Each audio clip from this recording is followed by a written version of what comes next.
मेरा बचपन वैसे एक मिडिल क्लास फैमिली में शुरू हुआ।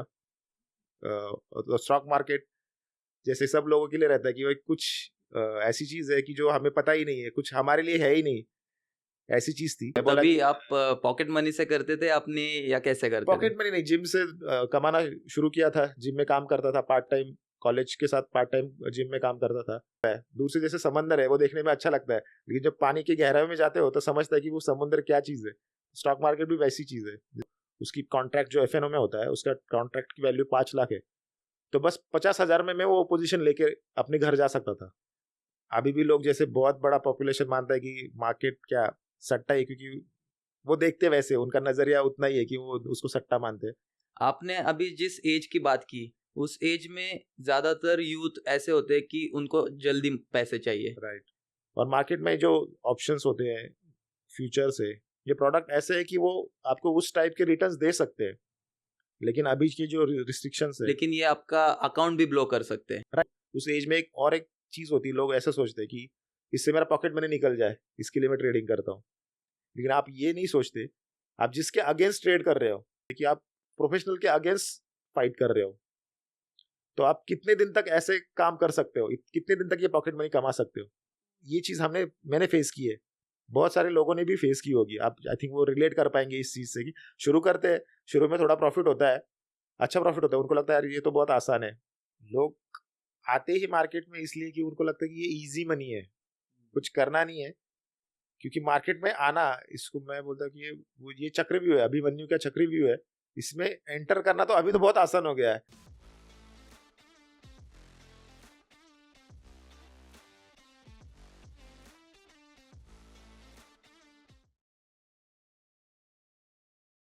तो सर कुछ स्टॉक मार्केट के बारे में बताइए, कैसे आपकी जर्नी थी, क्या मतलब अप्स एंड डाउन्स आपने देखे, कहाँ से शुरुआत की, थोड़ा अपने व्यूअर्स के लिए कुछ बताइए।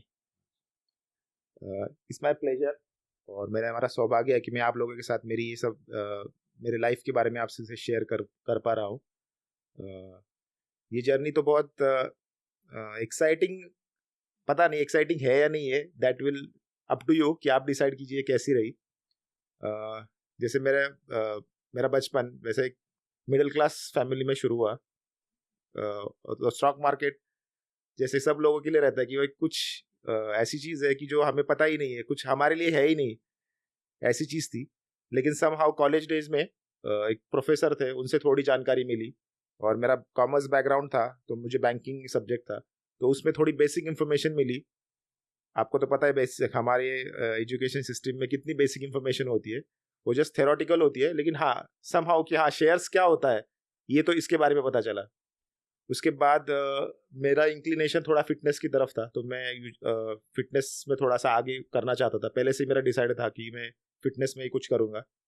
सो आई थिंक फर्स्ट ईयर में मैंने जिम ज्वाइन किया। उससे पहले तो हम सब लोग उसी एज में, जैसे मेरा अभी 43-44 एज है, तो उस हम एज में हम खेलने में ही ज़्यादा हमारा टाइम बिताते थे।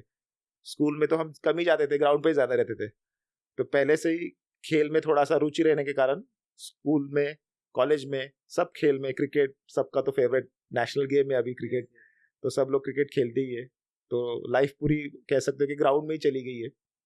तो कसरत या एक्सरसाइज कुछ ना कुछ होती थी, लेकिन जो प्रोफेशनल जो चीज़ थी वो तो कॉलेज से ही स्टार्ट हो गई। और मुझे याद है कि मेरे कॉलेज में मेरे जो पीटी सर थे, पीटी के जो टीचर थे, वो भी जिम चलाते थे उस टाइम, और ही आई मीन बॉडी बिल्डिंग में थे। तो उनसे काफ़ी जो पहला जो इन्फॉर्मेशन मिली उनसे, जब बातचीत होती थी उनसे काफ़ी, तो उनसे काफ़ी बूस्ट मिला कि ये फील्ड कैसे है और इसमें कैसे आप आगे बढ़ सकते हो, कितनी अपॉर्चुनिटी है।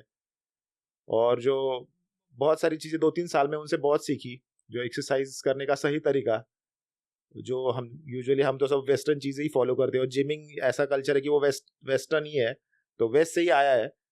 तो वहाँ से जो इन्फॉर्मेशन आती थी पहले, अभी तो ठीक है बहुत सारी चीज़ें आपके पास, आप एक्सप्लोर कर सकते हो, मिल सकती है आपको नेट पे, लेकिन पहले वैसे नहीं था। कुछ गिने चुने लोग थे जिनको पता था कि एक्सरसाइज क्या होता है, कैसे प्रॉपर फॉर्म होता है। तो मेरा सौभाग्य है कि मुझे ऐसे लोग मिले कि उनसे मुझे अच्छी इन्फॉर्मेशन मिली। पहले से ही 2-3 साल जो उनसे इन्फॉर्मेशन मिली, उस पर मैं एक्सरसाइज करता गया और आगे मेरा करियर बढ़ता गया। फिर बाद में कॉलेज ख़त्म होने के बाद जिम में ज्वाइन किया, 1-2 जिम में, तो वहाँ पे समहाउ जिन लोगों से आपका परिचय होता है जिम में आने वाले, तो बहुत सारे लोगों से आप मिलते हैं, तो बहुत बड़े अलग अलग फील्ड से लोग आते हैं, बड़े बड़े लोग आते हैं, तो उनसे समहाउ उस एज में 20-22 की एज में आपको वो इन्फॉर्मेशन मिलती है, अरे हाँ ऐसा भी कुछ, ये भी कुछ प्रोफेशन होता है, राइट। तो उस टाइम जस्ट शुरू किया था कमाने के लिए, तो एक जिम में एक म्यूचुअल फंड डिस्ट्रीब्यूटर उस टाइम आता था, तो समहाउ उसने मुझे कन्विंस किया कि म्यूचुअल फंड में इन्वेस्ट करो। तो मैं बोला तभी कि आप पॉकेट मनी से करते थे अपनी, या कैसे करते थे? पॉकेट मनी नहीं, जिम से कमाना शुरू किया था, जिम में काम करता था पार्ट टाइम, कॉलेज के साथ पार्ट टाइम जिम में काम करता था, तो पार्ट टाइम कमाने से थोड़ा सा मिलता था पैसा।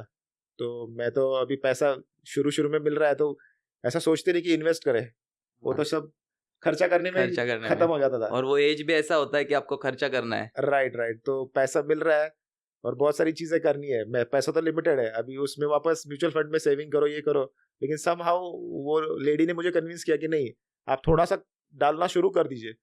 उस टाइम 100-500 रुपए में भी इन्वेस्ट तब भी होता था। मैं बोला चलो ये ट्राई तो कर दे।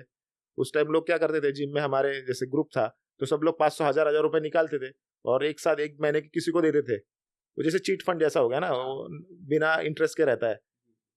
तो बोला कि वो लेडी ने मुझे कन्विंस किया, ये आप पैसा निकालते हो, इसमें तो आपको इंटरेस्ट मिलता नहीं है, ठीक है, आपको लमसम अमाउंट मिलती है जो आप यूज कर सकते हो, लेकिन आप वो यूज करेंगे यानी खर्चा ही करेंगे, लेकिन इसमें अगर आपको इंटरेस्ट मिलता है, अब आपका पैसा आप जो डाल रहे हो उससे आपको ज्यादा अगर पैसा मिल रहा है, तो आप ऐसा क्यों कर रहे हो। तो हाँ, फिर सोचने के बाद तो पहला इंप्रेशन ऐसा कि ठीक है चलो पैसा ज्यादा मिलेगा तो ये इससे अच्छा उसमें पैसा डालते हैं। और तब मुझे उन्होंने एक यूटीआई का, मुझे याद है 500 रुपए की उन्होंने एसआईपी मुझे मेरी शुरू की थी, और यूटीआई इंफ्रास्ट्रक्चर फंड था वो, 2000 आई थिंक 2000 या 2003 की बात है। तो उस टाइम मार्केट जस्ट शुरू होने वाला था, मार्केट में उस टाइम रैली आने वाली शुरू हो गई थी, 2008 तक जो रैली चली, तो मैंने आई थिंक लगभग 2 या 3 साल उसमें अच्छे से रेगुलरली एसआईपी की। और हाँ, फिर मेरा पैसा भी बढ़ रहा था, तो मुझे लगा अरे ये अच्छा है, लेकिन अब जितना इजी हो गया है पैसा निकालना डालना, उस टाइम इतना इजी नहीं था। आप वो फॉर्म भरो, डिस्ट्रीब्यूटर को सब आपका चेक दो, आपकी सब डिटेल्स दो, फिर उस सब फॉर्मेलिटीज करो, फिर आपका सब वो अप्रूव होता था, फिर एसआईपी स्टार्ट होती थी। ऐसे ऐसी मेरी शुरुआत हो गई एसआईपी से। और फिर बाद में और 2007 में एक लेडी मुझे मिली जो ऑलरेडी पहले से ही ट्रेड करती थी, तो ऐसे मेरा म्यूचुअल फंड से तो स्टार्ट हो गया मेरा एसआईपी। फिर 2007 में वो लेडी से बात होने के बाद उन्होंने बोला कि आप सुबह शाम जिम में काम करते हो, अब फ्री टाइम में जैसे मार्केट में आप ट्रेडिंग क्यों नहीं करते। बोला ये क्या चीज़ है ट्रेडिंग, तो पहली बार ऐसा सोचा कि ये भी प्रोफेशन होता है, अभी ट्रेडिंग भी प्रोफेशन होता है। वो बोली कि मैं पहले से कर रही हूँ, आप भी देख लो, आपके टाइम के हिसाब से आप कर सकते हो, जैसे आप सुबह 10 बजे के बाद फ्री होते हो, आपको शाम को 4-5 बजे आना होता है, तो आपको मार्केट 3 बजे तक खुला रहता है, तो आप 10 से 3 तक आपका काम कर सकते हो इसमें। मैं वो बोला हाँ चलो, अभी कॉलेज तो खत्म हो गया है, तो मेरे पास तो टाइम था, अभी सुबह शाम तो जिम तो कर रहा हूँ, लेकिन अभी खाली टाइम में क्या करें, तो ये मुझे एक अपॉर्चुनिटी मिला, चलो खाली टाइम में थोड़ा एक्स्ट्रा इनकम मिल सकता है इसमें अगर, तो देखते देखते कैसे होता है इसमें। लेकिन ये कहीं ऐसी चीज तो नहीं है कि वो टाइम पे बिलीव करना थोड़ा डिफिकल्ट होता है इन सारी चीजों के ऊपर, तो स्कैम भी हो सकते हैं, तो आपका थिंकिंग कैसे था इसके टूवर्ड्स? जैसे कि मैंने खुद से ये चीज एक्सप्लोर नहीं की थी, मुझे सामने से कोई जो कर रहा है ऑलरेडी, जो एस्टेब्लिश है, अगर आपको कन्विंस करता है, या फिर उससे आप बात करके अरे ये कर रही है इतने सालों से और ये हो रहा है, ये पॉसिबल है, तो लेट्स एक्सप्लोर इट कि कैसे हो सकता है, और खुद से पढ़ाई करके करना, और कोई जो कर रहा है बंदा, राइट, वो आपको गाइड करने वाला है, तो उससे क्या होता है कि आपकी समझ थोड़ी सी आसानी से आप समझ सकते हो।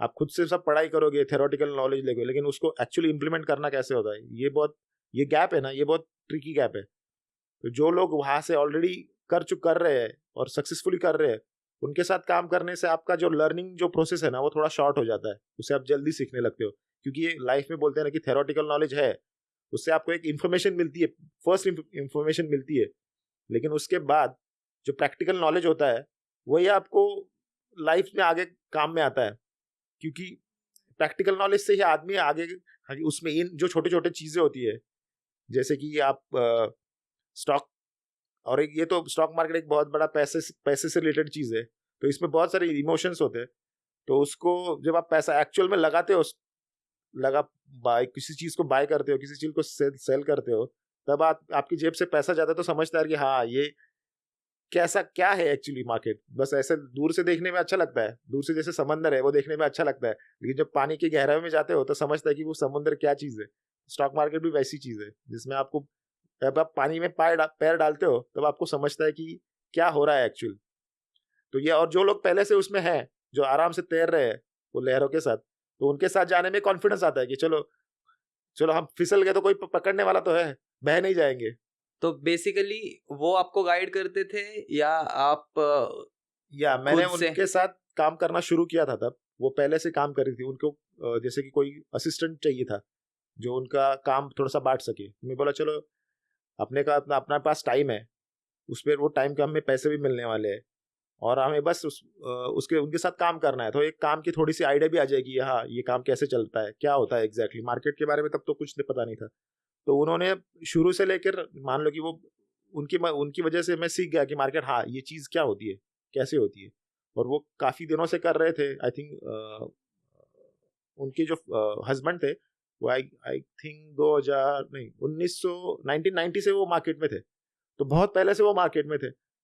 तो ऐसी अगर कोई इतने पुराने खिलाड़ी मार्केट में अगर है, उनसे अगर सीखने को मिलेगा, तो मैं बोला कि चलो ये भी अच्छी चीज़ है, मार्केट से अच्छे लोगों से या फिर जो काफ़ी सालों से काम कर रहे हैं मार्केट में उनसे सीखने को मिलेगा।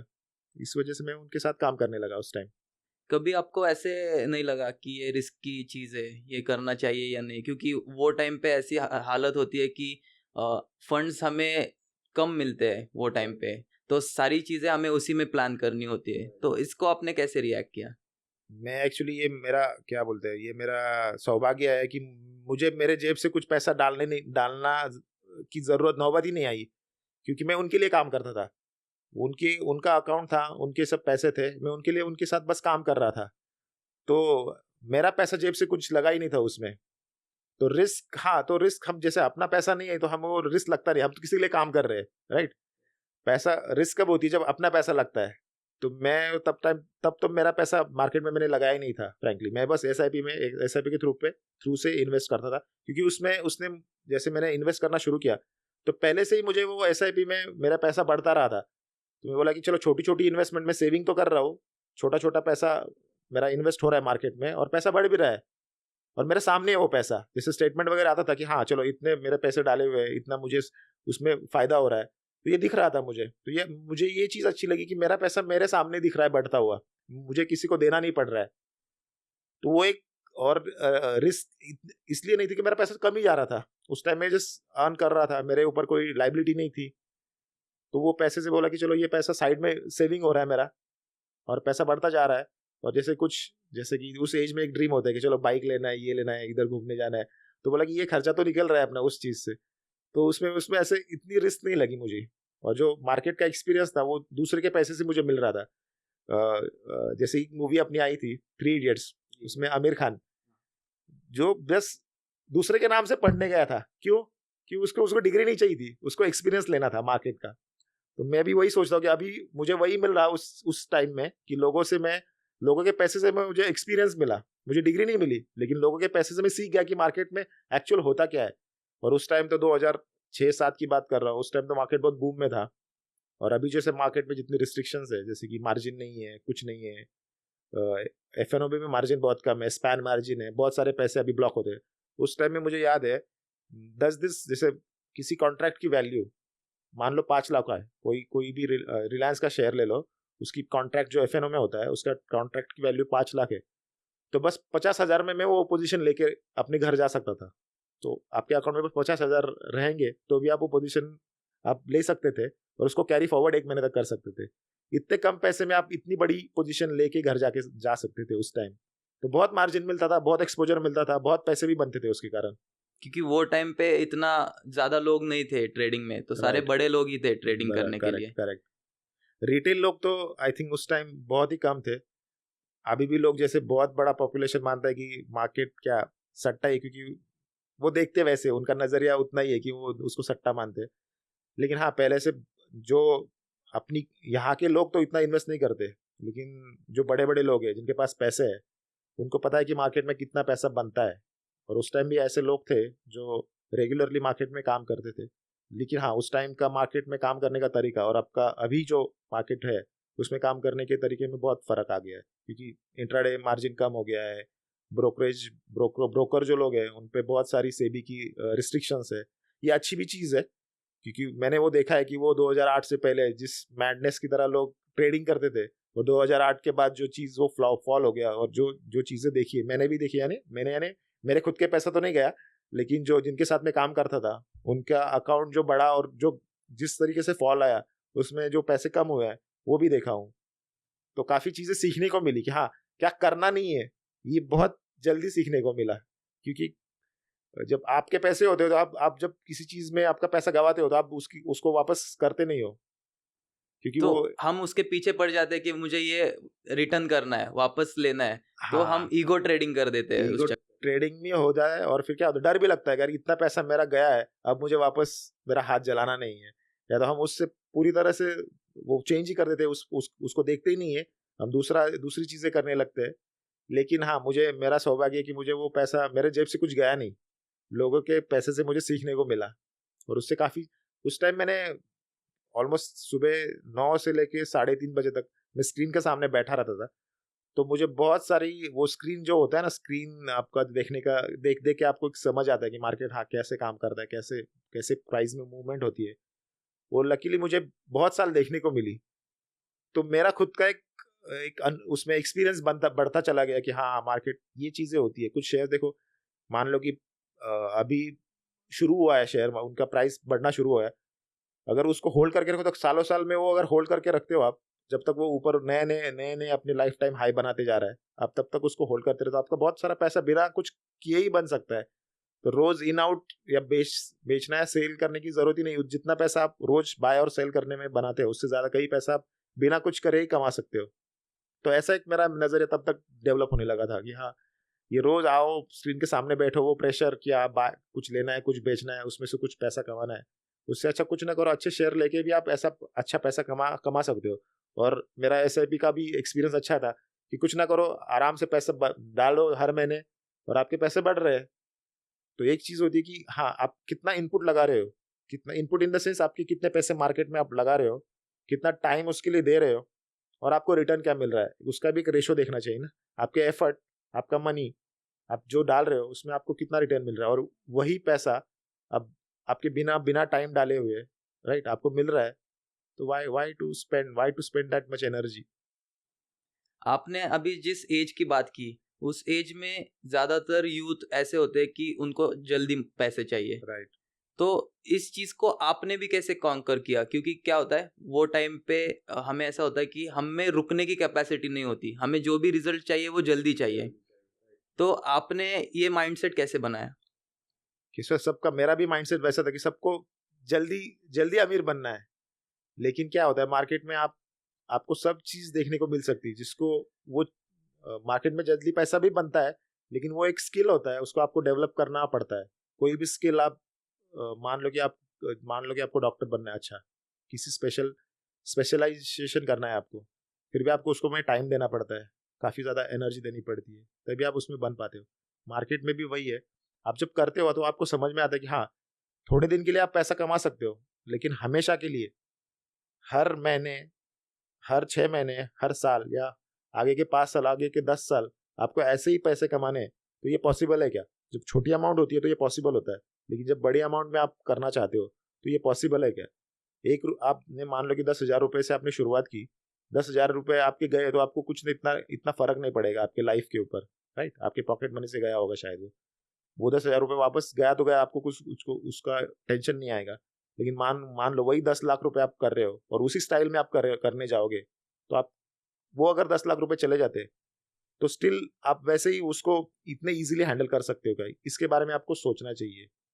और मार्केट में जो ऑप्शंस होते हैं, फ्यूचर्स है, ये प्रोडक्ट ऐसे है कि वो आपको उस टाइप के रिटर्न्स दे सकते हैं, लेकिन अभी की जो रिस्ट्रिक्शंस है, लेकिन ये आपका अकाउंट भी ब्लॉक कर सकते हैं। राइट, अकाउंट भी ब्लॉक कर, इसीलिए ना आपकी वो रिटर्न, आप जो पैसा डाल रहे हो और आप जो रिटर्न एक्सपेक्ट कर रहे हो, और उसके लिए आप रेडी हो क्या? वो जो रिस्क है उसके लिए रिस्क हो, आप रेडी हो क्या? वही बोल रहा हूँ, अगर 10 लाख रुपए आप डाल रहे हो और वो 10 लाख रुपए चले जाते हैं, तो आपके लाइफस्टाइल और आपकी साइकी वही सेम रहती है क्या, इसके बारे में भी आपको सोचना चाहिए। क्योंकि ठीक है, छोटा पैसा डालोगे तो छोटा रिटर्न ही आएगा, 10,000, 15, 50,000, 1 लाख से शुरू करोगे तो उसमें आप कितना पैसा कमा सकते हो। हाँ, उसी रिटर्न, उसी कैपिटल से आप कितना रिटर्न जनरेट कर सकते हो। ये लाइफ लॉन्ग सस्टेन नहीं होने वाला है। और आप क्या फिर सोचते हो उस एज में, एक चीज होती है, लोग ऐसे सोचते हैं कि इससे मेरा पॉकेट मनी निकल जाए, इसके लिए मैं ट्रेडिंग करता हूँ।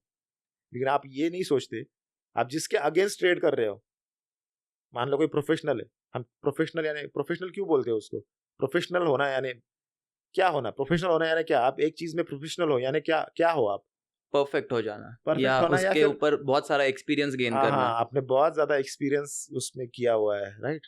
तो आपको पता होता है कि कैसे उस सिचुएशन में आपको रिएक्ट करना है, right. You are train for that field, right. लेकिन जो पॉकेट मनी के लिए ट्रेड करता है young, I mean young crowd, वो उनके आगे, उनके साथ, उनके अगेंस्ट कॉम्पीट कर रहे होते, उनसे आपको पैसा, उनसे जेब से पैसा निकालना है। तो ये भी सोचनी जरूरी बात, ये बहुत इंपॉर्टेंट चीज है कि आप प्रोफेशनल के अगेंस्ट फाइट कर रहे हो, तो आप कितने दिन तक ऐसे काम कर सकते हो, कितने दिन तक ये पॉकेट मनी कमा सकते हो। क्योंकि प्रोफेशनल तो अपने डिसिप्लिन से जुड़ा रहेगा। यस, प्रोफेशनल अपने प्रोफेशनली काम करता है उधर, वो इमोशनली बायस नहीं होता है। आज 1,000 रुपए कमाया या 10,000 रुपए कमाया या 1 लाख रुपए कमाया या 10 लाख रुपए गवाया, उसको पता है कि उसके लिमिट ये वापस आने वाला है मेरे पास। लेकिन वही जो यंग क्राउड है, जो अभी अभी मार्केट में आया है, जो बहुत जल्दी पैसा बनाना चाहते हैं, उनका माइंडसेट ये नहीं होता है। वो आज पैसा कमाते, मान लो ट्रेडिंग किया, मान लो 1,000 रुपए कमाया, तो उनके सोच ये होती कि चलो ये मेरा 1,000 रुपए आज, मान लो किसी चीज कोई बाय करनी है, तो उसका पैसा मेरा निकल गया। वो ऐसे निकालने के लिए ट्रेड करते हैं। लेकिन जब पैसा जाता है तो वो कैपिटल से जाता है ना, तो आप पैसे जब फायदा होते हैं, बहुत लोग ऐसे काम करते हैं कि मान लो कि आज एक हफ्ते में 2,000 रुपए बन गए, तो 2,000 रुपए निकाल लेते हैं, तो 2,000 रुपए वो खर्चा भी कर देते हैं वीकेंड में, सैटरडे संडे में। तो कैपिटल उनका वापस, प्रॉफिट जो हो गया वो तो निकाल लिया उन्होंने, कैपिटल वैसे के वैसे। लेकिन नेक्स्ट वीक में जरूरी नहीं कि वापस 2,000 फायदा हो। नेक्स्ट वीक में अगर लॉस हो गया, 1 लाख आपका कैपिटल है, आपका 5,000 रुपए नुकसान हो गया नेक्स्ट वीक में, तो आपके कैपिटल में से 5,000 रुपए चले गए, आपका कैपिटल अभी 95,000 का ही बचा है। तो आपको वापस अगर थर्ड वीक में आपको प्रॉफिट होता है, मान लो 5,000 का प्रॉफिट हो गया, वो 5,000 आपने निकाल लिया वापस, लेकिन आपका कैपिटल का बेस बढ़ा ही नहीं। ओवर द तो वो पीरियड टाइम कैपिटल ही कम होते जा रहा है आपका। कैपिटल कम होता जा रहा है, आप प्रॉफिट बस उड़ा रहे हो बाहर। और जो कैपिटल एक दिन ऐसा आएगा कि आपका कैपिटल बहुत कम हो जाएगा, आप ट्रेड ही नहीं कर पाओगे। तो बहुत लोग ऐसे, इसीलिए कि बहुत सारे अकाउंट्स मान लो कि 6 महीने में बंद हो जाते हैं ट्रेडिंग करने वाले लोगों का। और जो मानते हैं कि 1 साल में अगर आप मार्केट में टिके रहे तो बहुत बड़ी अचीवमेंट कर लिया आपने। तो मेरा यही है कि ये चीज मैंने फेस की है, बहुत सारे लोगों ने भी फेस की होगी। आप आई थिंक वो रिलेट कर पाएंगे इस चीज से कि शुरू करते हैं, शुरू में थोड़ा प्रॉफिट होता है, अच्छा प्रॉफिट होता है, उनको लगता है यार ये तो बहुत आसान है। लेकिन ये शुरू में होता है, बाद में उसको 1 महीना, 3 महीना, 6 महीना या 1 साल तक उसको लगातार प्रॉफिट कमाना है, ये बहुत बड़ी अचीवमेंट होती है। या फिर आपका अकाउंट ब्लो नहीं करना, यही एक अचीवमेंट बड़ी हो जाती है। एटलीस्ट मतलब आप प्रॉफिट नहीं कमा रहे हो, लेकिन आपका अकाउंट का कैपिटल आप बचा के रख रहे हो, तो भी हाँ, आप प्रॉफिटेबल हो, राइट, ऐसा कह सकते यस। आपने अपना कैपिटल प्रोटेक्ट किया, और मान लो कि आप वही कैपिटल आप किसी बैंक में एफडी में रख दे, आपको मान लो अभी 6-7% रिटर्न मिल रहा है, तो उतना रिटर्न भी आपने कमा लिया, तो इट्स अ बिग अचीवमेंट। और उतने सारे ये कैपिटल आपके बचाने के फेज में आप इतने सारे एक्सपीरियंस भी ले रहे हो, राइट, तो आप मार्केट से सीख भी रहे हो वही टाइम पे। करेक्ट। तो जब आपकी जर्नी टुवर्ड्स ट्रेडिंग आ गई, तो उसके बाद क्या? देखो, मेरी जर्नी तो शुरू से ही ट्रेडिंग से ही मैंने शुरू किया था। मैंने जब वो फॉर्म को ज्वाइन किया था, वो डायरेक्टली उनका एक प्राइवेट ग्रुप था, तो वो ग्रुप में लोगों को वो ट्रेड करते थे, और मैं उनके लिए ट्रेड करता था। तो ये बड़े पैसे से मुझे मार्केट में एक्सपीरियंस मिला, एक्सपोजर मिला। तो देखा कि बड़े लोग कितने कितने बड़ी क्वांटिटी में बाय करते हैं, या कैसे वो होल्ड करते हैं, कैसे प्रॉफिट को, इतने बड़े बड़े प्रॉफिट को देखते हैं, कैसे वो लॉसेस को झेलते हैं। तो ये सब सीखने को मिला।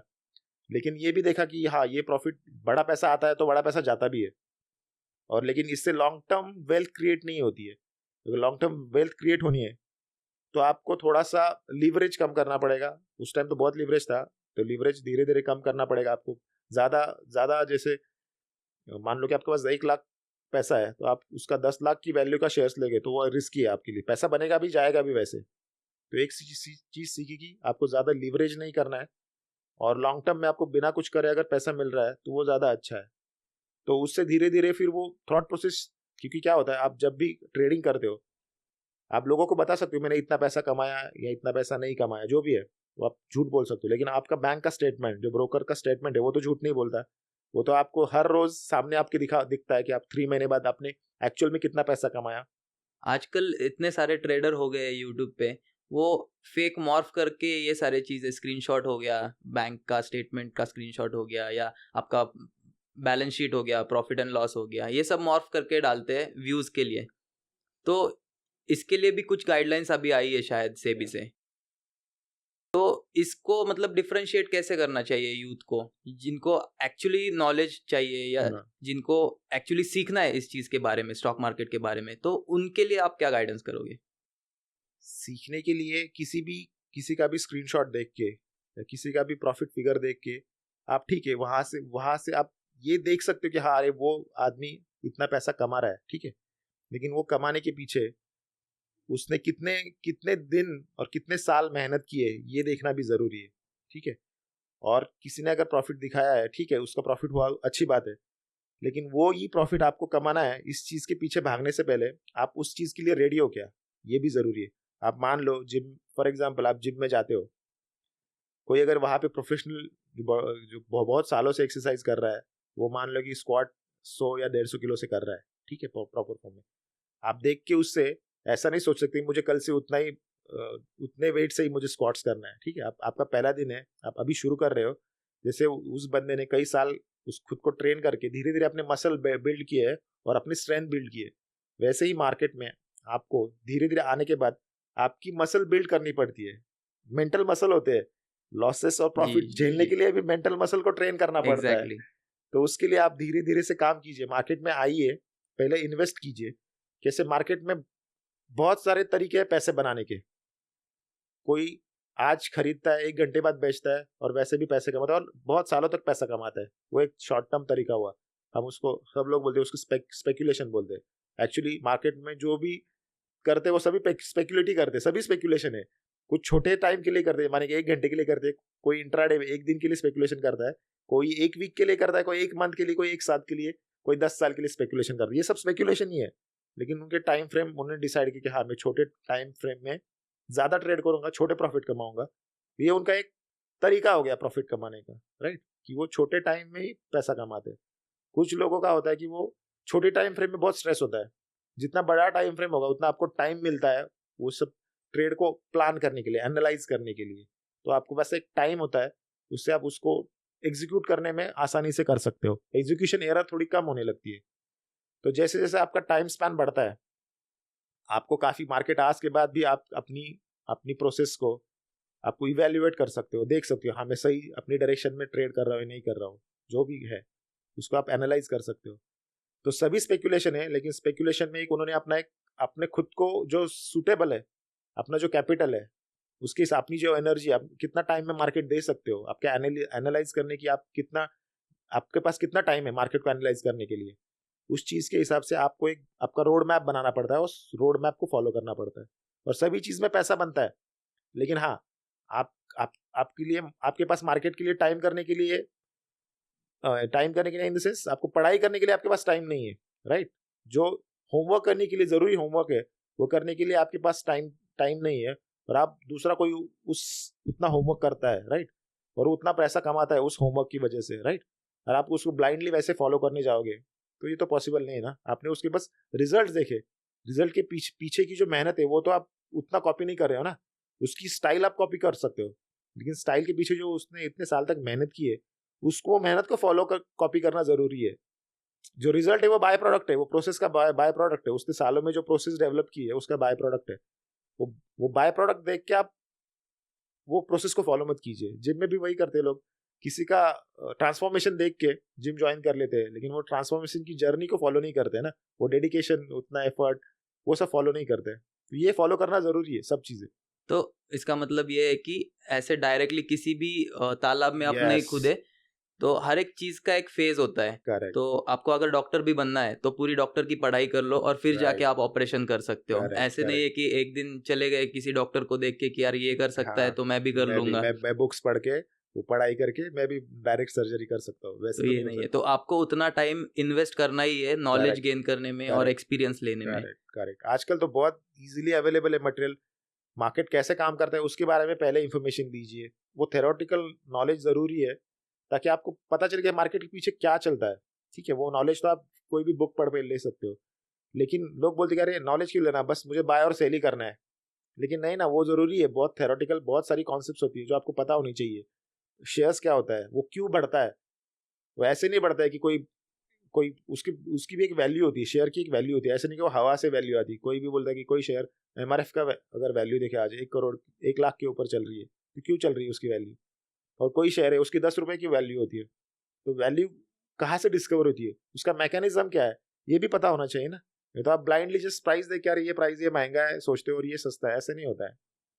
तो यहाँ पे क्या होता है ना, मिसगाइड करने वाले लोग भी बहुत होते हैं आपको। तो एक मेरा एक्सपीरियंस ऐसा हुआ है कि जब मैं स्कूल डेज में था, 12th स्टैंडर्ड में था या 10th स्टैंडर्ड में ऐसा कुछ, तो वो टाइम पे मुझे ट्रेडिंग करना था।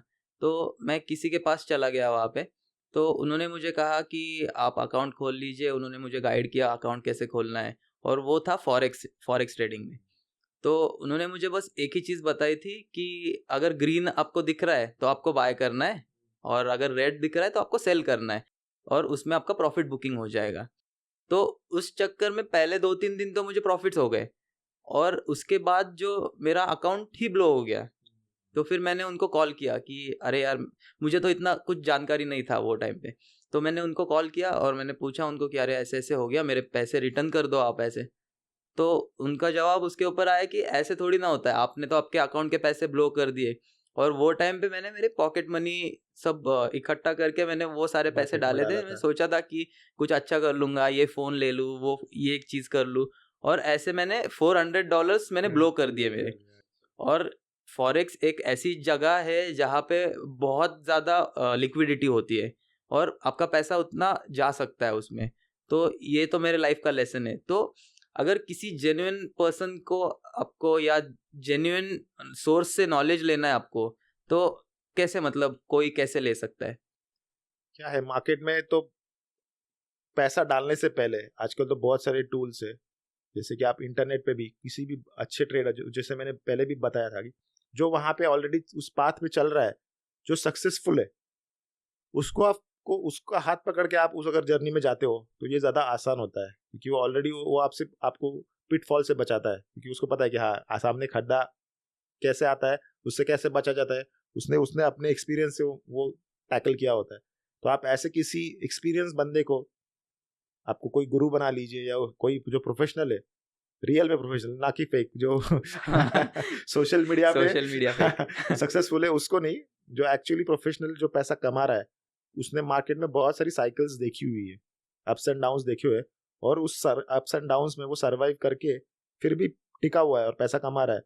उसे ऐसे किसी बंदे को आप पकड़िए। अगर वो नहीं होता है तो आपको बुक्स पढ़नी पड़ेंगी। बहुत सारी बुक्स है आज मार्केट में, बहुत सारे इंडियन या फिर बहुत सारे बाहर के जो बड़े बड़े ट्रेडर्स है जो अभी भी जिंदा है, उनकी अच्छी अच्छी बुक्स है, और अभी भी वो सक्सेसफुल है।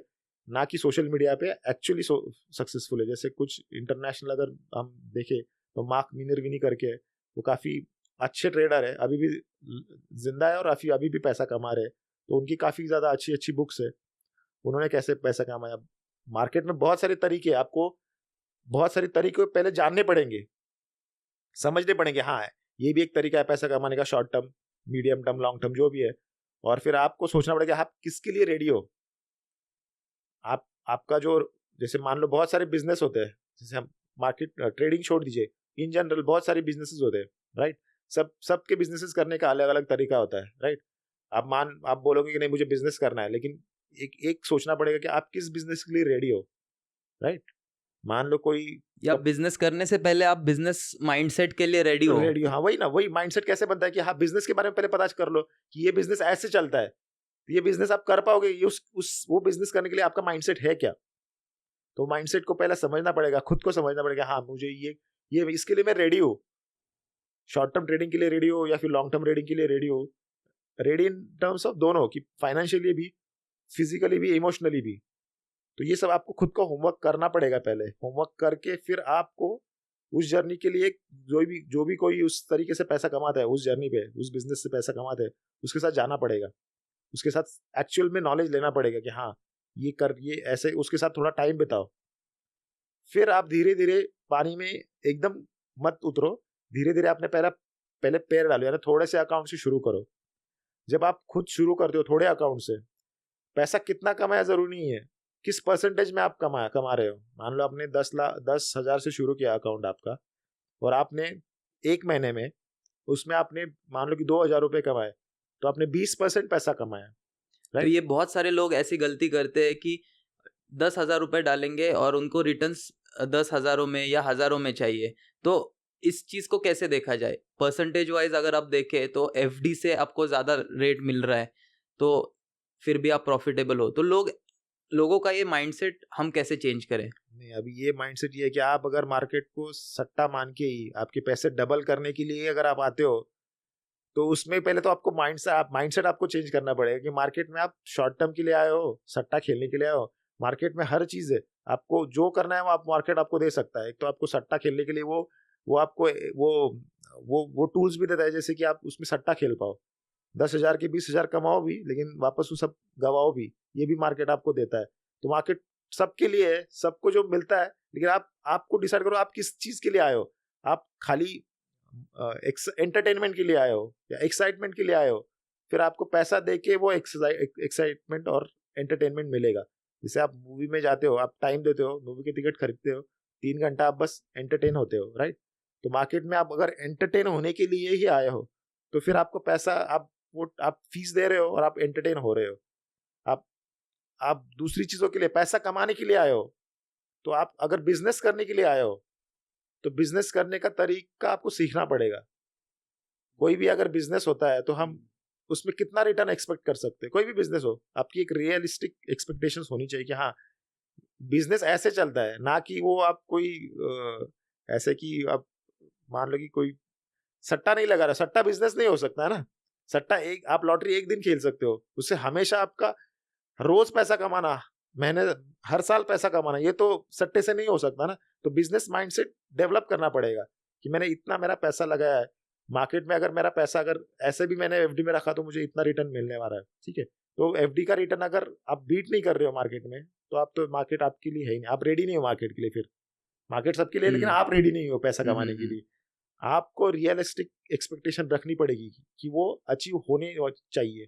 आप बोले कि नहीं मुझे हर महीने में मेरा अकाउंट डबल करना है, तो ये तो पॉसिबल नहीं, क्योंकि मार्केट हर टाइम एक जैसा, एक फेज नहीं होती। हर मार्केट में हर 3 महीने बाद, हर 1 साल बाद, हर 2 साल बाद, हर 5 साल बाद मार्केट की साइकिल चेंज होती रहती है। तो हर टाइम एक जैसा पैसा कमाना बहुत मुश्किल है। तो बहुत सारे लोगों का यही होता है कि मुझे महीने का इतना निकल जाए तो मेरा बस है, या मुझे महीने का उतना चाहिए। तो मार्केट एक्चुअली आपको आपके हिसाब से नहीं देता है, वो मार्केट के हिसाब से आपको खुद को मोल्ड करना पड़ता है। हाँ, लेकिन आपको अगर महीने का पैसा चाहिए मार्केट में, तो वो टाइप की स्किल आप में डेवलप की है क्या आपने? ये भी आपसे खुद को पूछना हाँ। पड़ेगा ना कि मार्केट हाँ महीने के पैसे भी देता है। कुछ लोग महीने के पैसे भी कमाते हैं, जो सक्सेसफुल ट्रेडर है, जो कि दूसरा काम ही नहीं करते, बस यही काम करते हैं, तो उनका घर कैसे चलता है। तो वो भी उन्होंने उसके लिए खुद को तैयार किया है। आपको उसके लिए खुद को तैयार करना पड़ेगा। ऐसे ही नहीं कि अरे वो करता है तो आप, सचिन तेंदुलकर बैटिंग अगर करता है तो उसने काफी साल मैंने उसके लिए मेहनत की है ना, तब वो वहां पे जाके गया, पहुंचा है उस मुकाम पे। तो आपको खुद को उसके लिए मुकाम पहुंचने के लिए खुद को तैयार करना पड़ेगा। वो तैयारी बहुत जरूरी है, और वो तैयारी के लिए कितना साल लगता है, या आपकी एफर्ट के ऊपर है, आपके माइंडसेट के ऊपर है। और ये लोगों का एक एस्केप है कि मुझे तैयारी नहीं करनी है और मैं डायरेक्ट मार्केट में कूद जाऊंगा, मुझे प्रॉफिट्स हो जाएंगे। तो ऐसे लोगों को मार्केट ऑब्वियसली बाहर फेंक देता है। लोग आते ही मार्केट में इसलिए कि उनको लगता है कि ये इजी मनी है, कुछ करना नहीं है। क्योंकि मार्केट में आना, इसको मैं बोलता हूँ कि ये चक्रव्यूह है, अभिमन्यु का चक्रव्यूह है। इसमें एंटर करना तो अभी तो बहुत आसान हो गया है। तुरंत आप यहाँ बैठे बैठे आप ऑनलाइन अकाउंट खोल सकते हो। तो मार्केट में एंटर करना बहुत आसान है, तो इसलिए लोगों को लगता है ये मार्केट बहुत इजी चीज है, राइट। क्या बस बाय और सेल ही तो करना है। लेकिन इजी मनी लगता है, इसीलिए तो यही माइंडसेट अगर आते हैं, माइंडसेट से लोग आते हैं तो कैसे पैसा बनेगा? ये बिजनेस के माइंडसेट से आते ही नहीं ना कोई। मैं भी शुरू किया तो सबको लगता है अरे ये इजी पैसा है, चलो पैसा डाल दो, कुछ मत करो, थोड़े दिन बाद अपने आप पैसे बढ़ने वाले, या फिर कुछ घंटे बाद पैसा बढ़ने वाला है, बस हो गया, पैसा कमा लिया। इतना आसान लगता है, लेकिन वो एंटर करना इजी है, लेकिन उसमें से पैसा कमाना, वो सागर में से बूंद निकालना और हर टाइम निकालना बहुत बहुत मुश्किल चीज है। और वो आपके साइकोलॉजी के ऊपर भी डिपेंड करता है कि आपका नेचर कैसा है, आप एग्रेसिव हो, आप काम हो, तो उस टाइप की चीज़ों के लिए क्या आप सलाह दे सकते हो? पहले खुद को एक्सप्लोर करो कि आप किस टाइप के पर्सन हो। मान लो कि एक तो मार्केट में अगर डिसिप्लिन से या फिर बिजनेस पॉइंट ऑफ व्यू से पैसा कमाना है, तो बिजनेस तो हम काफी पेशेंस से करते हैं, राइट? काफी पेशेंस डेवलप करते हैं ना। मान लो आपने किसी चीज का बिजनेस खोल रखा है, मान लो कि मान लो कि सलून है आपका, चलो ठीक है, ठीक है, तो आप कस्टमर आने का वेट करते हो, उनको अच्छी सर्विस देते हो, राइट? राइट, तो वो काम करते हो आप, तो आपको पैसा मिलता है, ठीक है, आपका सब खर्चा जाके आपको जो भी है वो पैसा बनता है। या फिर आपका बिजनेस बड़ा होने के लिए आप कुछ मार्केटिंग करते हो, अच्छी सर्विसेज देते हो, तब आपका पैसा बनता है, राइट? मार्केट भी ऐसा होता है, मार्केट भी आपको अपॉर्चुनिटी देता है, राइट? उस टाइम आप रेडी रहोगे तो आपका पैसा बनेगा, राइट? जैसे आपने जो भी स्ट्रैटेजी बनाई है उसके लिए आप रेडी हो, वो हर एक स्ट्रैटेजी का मार्केट में टाइम आता है। हर एक स्ट्रैटेजी हर दिन, हर घंटे, हर रोज या हर हफ्ते, हर साल नहीं चलेगी। उसमें भी मार्केट जैसे सिक्लिकल होता है, साइकिल में चलता है, तो आपकी स्ट्रैटेजी भी सिक्लिकल होगी। जब आपका टाइम नहीं होगा तो आपको पेशेंस वो डेवलप करना पड़ेगा कि शांति से बैठे रहो। जब आपका टाइम नहीं है, आप पैसा कम गवाओ या पैसा आपका जाए नहीं, कम से कम जाए, लेकिन फिर वापस वो साइकिल जब चेंज होगी, आपका बिजनेस का जब टाइम आएगा तब आप अच्छे से बिजनेस करो, उस टाइम अच्छे से ट्रेड करो, आपकी एनर्जी, आपका कैपिटल आप प्रिजर्व करके रखो पेशेंटली। तब आपका जब स्ट्रैटेजी चलने का टाइम आएगा तब उस टाइम आप पैसा कमा लो। स्ट्रैटेजीज की अगर बात चल रही है तो इंटरनेट पे काफ़ी सारे ऐसे वीडियोस आते हैं कि ये स्ट्रैटेजी प्रूवन है, इसको हाँ। यूज़ कर लो और आप पैसे कमा लो, ये डायरेक्ट रेडी टू यूज़ है स्ट्रैटेजी। तो एक्चुअली ये स्ट्रैटेजीज कैसे काम करती है? जैसे मैंने आपसे पहले बात की कि मार्केट में हर अलग अलग लोग अलग अलग तरीके से पैसे कमाते हैं, राइट?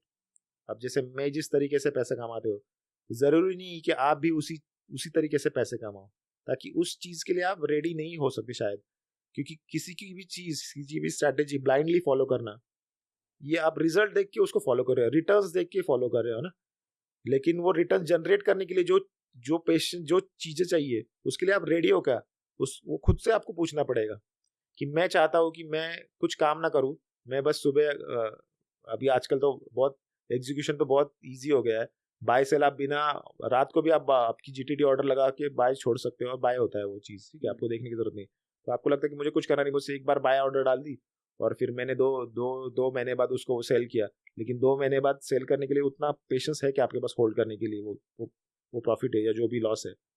अगर आपने बाय कर लिया और उसके दूसरे दिन ही वो लॉस में चल रही है चला गया, पोजीशन, हाँ, तो राइट, बहुत सारे लोग गड़बड़ा के उस पोजीशन को स्क्वायर ऑफ कर देंगे या निकल राइट, जाएंगे उस राइट, पोजीशन से, राइट, और तीसरे दिन जब आप स्क्वायर ऑफ कर रहे हो वो पोजीशन प्रॉफिट में चला प्रॉफिट जाएगा। में चला जाएगा। तो जो जो चीज दूसरे कर रहे हैं उसके लिए आप रेडी हो क्या? उस माइंडसेट के लिए आप रेडी हो क्या? मान लो कि कोई अभी ट्रेडिंग कर रहा है और इंट्राडे ट्रेडिंग कर रहा है, ठीक है, तो इंट्राडे में जो स्क्रीन के सामने बैठना होता है, उसके पास जो वो सॉफ्टवेयर यूज कर रहा है, जो भी चीजें यूज कर रहा है, वो जिस क्या बोलते हैं, स्विफ्टली वो पोजीशन को एक बाय और सेल कर रहा है, वो स्विफ्टनेस आप में है क्या? उस एजिलिटी के साथ आप वो कर सकते हो क्या? वो देखना चाहिए ना। तब उसके लिए आप रेडी हो क्या? मान लो कि कोई डिसिप्लिन ट्रेडर है और वो पैसा कमा रहा है, उतने डिसिप्लिन आप हो क्या? ट्रेडिंग में नहीं। लोग क्या करते बोलते हैं कि मैं बहुत ट्रेडिंग में डिसिप्लिन हूँ, तो मैं डिसिप्लिन हो सकता हूँ। वो अपने लाइफ में, मान लो सिग्नल पे खड़े हैं, सिग्नल अभी छूटने को 10 सेकंड्स बाकी है, सिग्नल पे कोई नहीं है सिग्नल, लेकिन वो 10 सेकंड रुकते नहीं, वो भाग जाते हैं और हाँ हाँ बोलते कि हाँ। नहीं, मैं मार्केट में पेशेंटली वेट करूंगा। ऐसे डुअल पर्सनैलिटी नहीं हो सकती मार्केट में। आप मार्केट के रिमेनिंग आवर्स में, outside the market, if you are not discipline and patient, आप मार्केट में कैसे डिसिप्लिन और पेशेंट रह सकते हो? तो ये आपको खुद को एक आफ्टर मार्केट भी आपको खुद में चेंज लाना पड़ेगा, तभी वो आप रेगुलरली उसको कर पाओगे। या फिर अगर खुद में चेंज नहीं ला पा रहे हो तो आपकी जो पर्सनालिटी है उसको सूट करने वाली ट्रेडिंग स्टाइल आप यस, यूज कर हाँ, सकते तो हो। उस स्टाइल आप ऐसी ढूंढो कि जो आपको अच्छी लगे और आप उस पर टिके रह सकते हो, क्योंकि वो टिके रहना बहुत जरूरी है। आपने थोड़े दिन फॉलो किया, जब थोड़ा सा वो स्ट्रैटेजी का बैड टाइम शुरू होता है, अगर उसमें आप बीच में छोड़ दो, बहुत लोग ऐसे ही करते ना, वो बस स्ट्रैटेजी चेंज करते रहते हैं, एक स्ट्रैटेजी से दूसरी स्ट्रैटेजी, दूसरी स्ट्रैटेजी से तीसरी स्ट्रैटेजी, वो स्विच करते रहते हैं। वो स्ट्रैटेजी ठीक से देख भी नहीं पाते, उसके अप्स एंड डाउन समझ ही नहीं पाते। एक बार आपको स्ट्रैटेजी समझ में आ गई कि इसके ये ऐसा होने वाला, तो ये स्ट्रैटेजी इस कंडीशन में, इस मार्केट एनवायरनमेंट में अच्छा पैसा कमा के देगी, ये एक पर्टिकुलर मार्केट एनवायरनमेंट आएगा उसमें वो स्ट्रैटेजी चलेगी नहीं या फिर थोड़ा कम प्रॉफिट देगी, तो आप माइंडसेट रेडी करते हो आपका। आप कोई भी सरप्राइज नहीं रहता है मार्केट में। क्या होता है, जब सरप्राइज आता है ना, तो लोगों को लगता है यार ये उसके लिए रेडी नहीं, इसलिए वो सरप्राइज लगता है, राइट।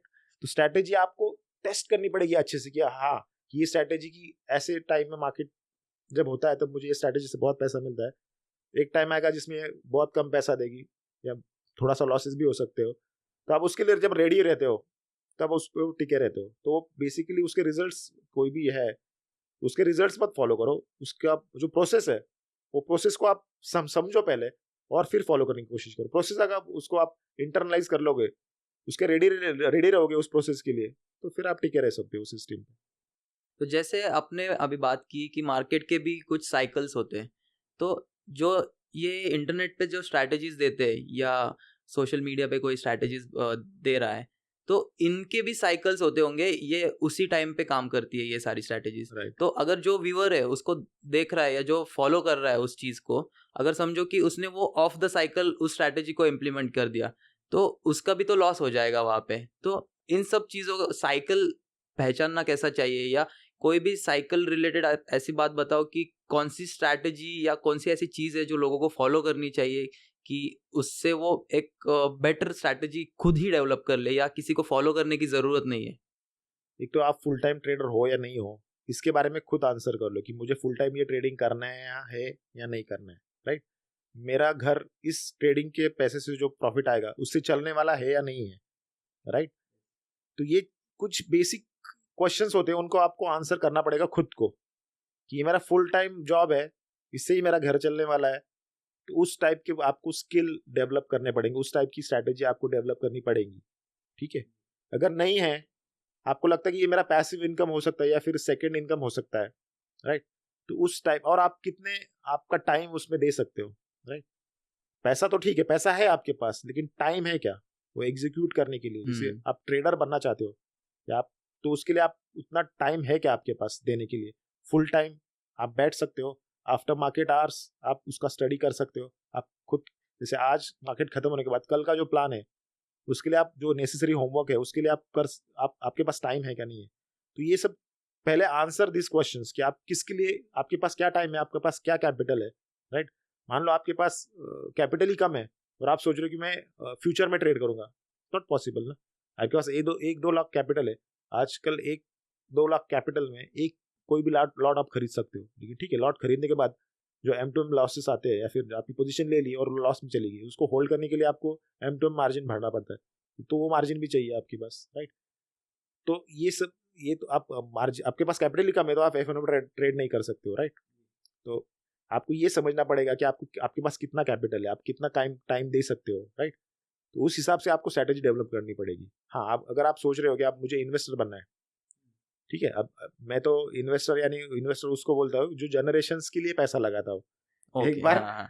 एक बार कोई स्टॉक या अच्छी कंपनी ले ली तो उसको बेचना ही नहीं, जनरेशंस तक अगर आप होल्ड करते हो तब आप इन्वेस्टर हो ना, अदरवाइज आप ट्रेडर ही हो। आप एक तो एक इंट्राडे ट्रेडर हो, intra week, intra month, intra year, या फिर डिकेड के ट्रेडर हो, ओके, हाँ। तो ट्रेडर ही हो आप, राइट। लेकिन फिर आपको आपको चूज करना पड़ेगा कि मैं किस टाइम फ्रेम के लिए रेडी हूँ। तो जैसे आपने इस चीज के बारे में बताया कि जनरेशनल ट्रेडर बनो या जनरेशन इन्वेस्टर बनो, तो वॉरेन बफे ये सब लोग, ये क्या इन्वेस्टर्स में आते हैं या ये ट्रेडिंग में ही आएंगे फिर? ये इन्वेस्टर भी है, ट्रेडर भी है। कैसे, ये जो जैसे ये लोग अभी बहुत सालों से मार्केट में, तो उनको पता होता है कि किसमें दो, कैसे कि हम 2-3 चीजें एक साथ कर सकते हो, और एक्सपीरियंस के साथ एक चीज में कोई आप मास्टरी हासिल कर लो, वो मास्टरी आने के बाद उसको सपोर्ट करने के लिए आप दूसरी चीज सीख सकते हो, ठीक है। मान लो कोई स्टॉक अगर मेरा, मुझे लगता है कि ये सालों साल चलने वाला स्टॉक है, ठीक है, तो उसमें अगर मैं इन्वेस्ट कर रहा हूँ, ठीक है, तो मैं जरूरी नहीं कि उसको, वो इन्वेस्टमेंट जो मेरी है वो है, लेकिन बीच में अगर मार्केट अप्स एंड डाउन देता है, मार्केट तो क्या एक स्ट्रेट लाइन में ऊपर जाता नहीं, नीचे जाता नहीं, वो ऊपर नीचे जाके वो स्टेप्स में चढ़ जाता है। तो स्टेप्स में भी अगर किसी ने skill over the period time develop की कि मैं उस स्टेप्स में जब मार्केट थोड़ा नीचे आता है और वापस मैं उसको ले लूँ और वापस थोड़ा ऊपर जाने के बाद बेच दूँ, तो उसी स्टॉक में लोग ट्रेडिंग भी करते हैं, कर सकते हैं। लेकिन ये स्किल डेवलप करनी पड़ती है, अगेन बहुत सारी चीजें स्किल पे है। और जब आपको इन्वेस्टर ही बनना है तो उसके लिए अगेन आपको फिर होमवर्क करना पड़ेगा, या फिर आप होमवर्क नहीं कर सकते हो, जो इस चीज में है, जो उनका काम ही है कि ये होमवर्क करना, उनसे आप मदद ले सकते हो, प्रोफेशनल हेल्प ले सकते हो। आजकल बहुत फाइनेंशियल प्लानर है या फिर एडवाइजर भी है जो रजिस्टर्ड है, बहुत सालों से काम कर रहे हैं, उनका परफॉर्मेंस देखिए, ठीक है, फिर जो उनके साथ फंड जाइए। मैनेजर्स है, फंड मैनेजर्स वगैरह होते हैं, जैसे म्यूचुअल फंड में फंड मैनेजर वगैरह होते हैं, तो उनके साथ जाइए। उनका रिटर्न्स पे मत उनको जज कीजिए, उनके एक्सपीरियंस में उन्होंने कितने साल काम किया है और कितने मार्केट साइकिल्स में उन्होंने सरवाइव किया है, राइट, तभी वो आगे की मार्केट साइकिल्स में सरवाइव करेंगे ना। अगर पिछले 2-3 मार्केट साइकिल में जिन्होंने 2008 का क्रैश देखा है, उसके बाद का मार्केट देखा हुआ है, बहुत सारी चीज़ें आई, मार्केट कुछ सालों बहुत चला, कुछ साल बिल्कुल चला नहीं, तो वॉलेटिलिटी होती है मार्केट में, लीस्ट वॉलेटिलिटी पीरियड होता है, लीन पीरियड होता है, शार्प फॉल आता है मार्केट में बहुत बार। तो ऐसी अलग अलग मार्केट साइकिल में जिन्होंने सर्वाइव किया है और वो उन्होंने पैसा कमाया, उनके साथ जाइए, उनका अनुभव का फायदा लीजिए, भले उसके लिए आपकी थोड़ी फीस देनी पड़ी। सब चीज़ आप नहीं कर सकते ना, आपको लाइफ में डॉक्टर की ज़रूरत पड़ती है, आपको लॉयर की ज़रूरत पड़ती है, बहुत सारी प्रोफेशनल लोगों की ज़रूरत पड़ती है। तो आप हर बार सब चीज़ें आप नहीं सीख सकते ना, आपको प्रोफेशनल की हेल्प लेनी ही पड़ती है, तभी आपका काम आसान होता है, राइट, आपको अच्छा रिटर्न मिल सकता है। तो ये भी एक प्रोफेशनल फील्ड है, इसमें आपको अगर नहीं पॉसिबल है तो प्रोफेशनल की हेल्प लीजिए। तो ये ज़्यादा मैं रेकमेंड करूँगा कि प्रोफेशनल की हेल्प लीजिए। और लॉन्ग टर्म अगर वेल्थ करनी है, आप, इंडिया जैसी country long term wealth create करने के लिए है ही नहीं, क्योंकि हम डेवलपिंग नेशन है, हमारी कंट्री ग्रो कर रही है। तो आपको बिल्कुल भी कुछ देखना ही नहीं, पीसफुल आपको पैसा कमाना है, वेल्थ जनरेट करनी है, तो जितना हो सके उतने से आप एसआईपी में इन्वेस्ट करिए। अगर स्टॉक में इन्वेस्ट करना नहीं है, आपको कम से कम रिस्क लेनी है, तो इंडेक्स में इन्वेस्ट कीजिए, इंडेक्स पैसिव फंड वगैरह होते हैं उसमें इन्वेस्ट कीजिए, रेगुलरली एसआईपी कीजिए। लमसम अमाउंट नहीं पॉसिबल है तो एसआईपी से शुरू कीजिए, छोटी अमाउंट से शुरू कीजिए, जितना जल्दी शुरू करेंगे उतना ज़्यादा आप रिटर्न जनरेट कर पाओगे। तो मेरा रिकमेंडेशन ये है कि जनरेशंस के लिए वेल्थ क्रिएट करनी है तो आपको गो थ्रू एसआईपी, और स्पेसिफिकली अगर रिस्क कम लेनी है तो गो थ्रू इंडेक्स फंड। तो जैसे आपने अभी बात की जो फंड मैनेजर्स होते हैं ये सब, तो आप, अभी हम बात कर रहे थे पहले, तो आपने भी कहा कि आप भी फंड मैनेजिंग में है और बहुत सारे फंड्स मैनेज करते हैं आप, तो आपका इस जर्नी में कैसा आना हुआ फंड मैनेजर के? कैसे, बहुत सारे लोग मिलते हैं जिनको, जैसे कि वो, उनको टाइम नहीं होता है, पैसा होता है, टाइम नहीं होता है, तो उनको लगता है कि हाँ, अगर ये एक जरिया है कि जिसमें मैं पैसे से अगर पैसा कमा सकता हूँ तो क्यों, वाई नॉट। तो बहुत सारे लोग अप्रोच करते कि हाँ मुझे तो टाइम नहीं है, आप मुझे वो बाय सेल करना, ये सब करना, उससे वो हैंडल ही नहीं होता प्रेशर।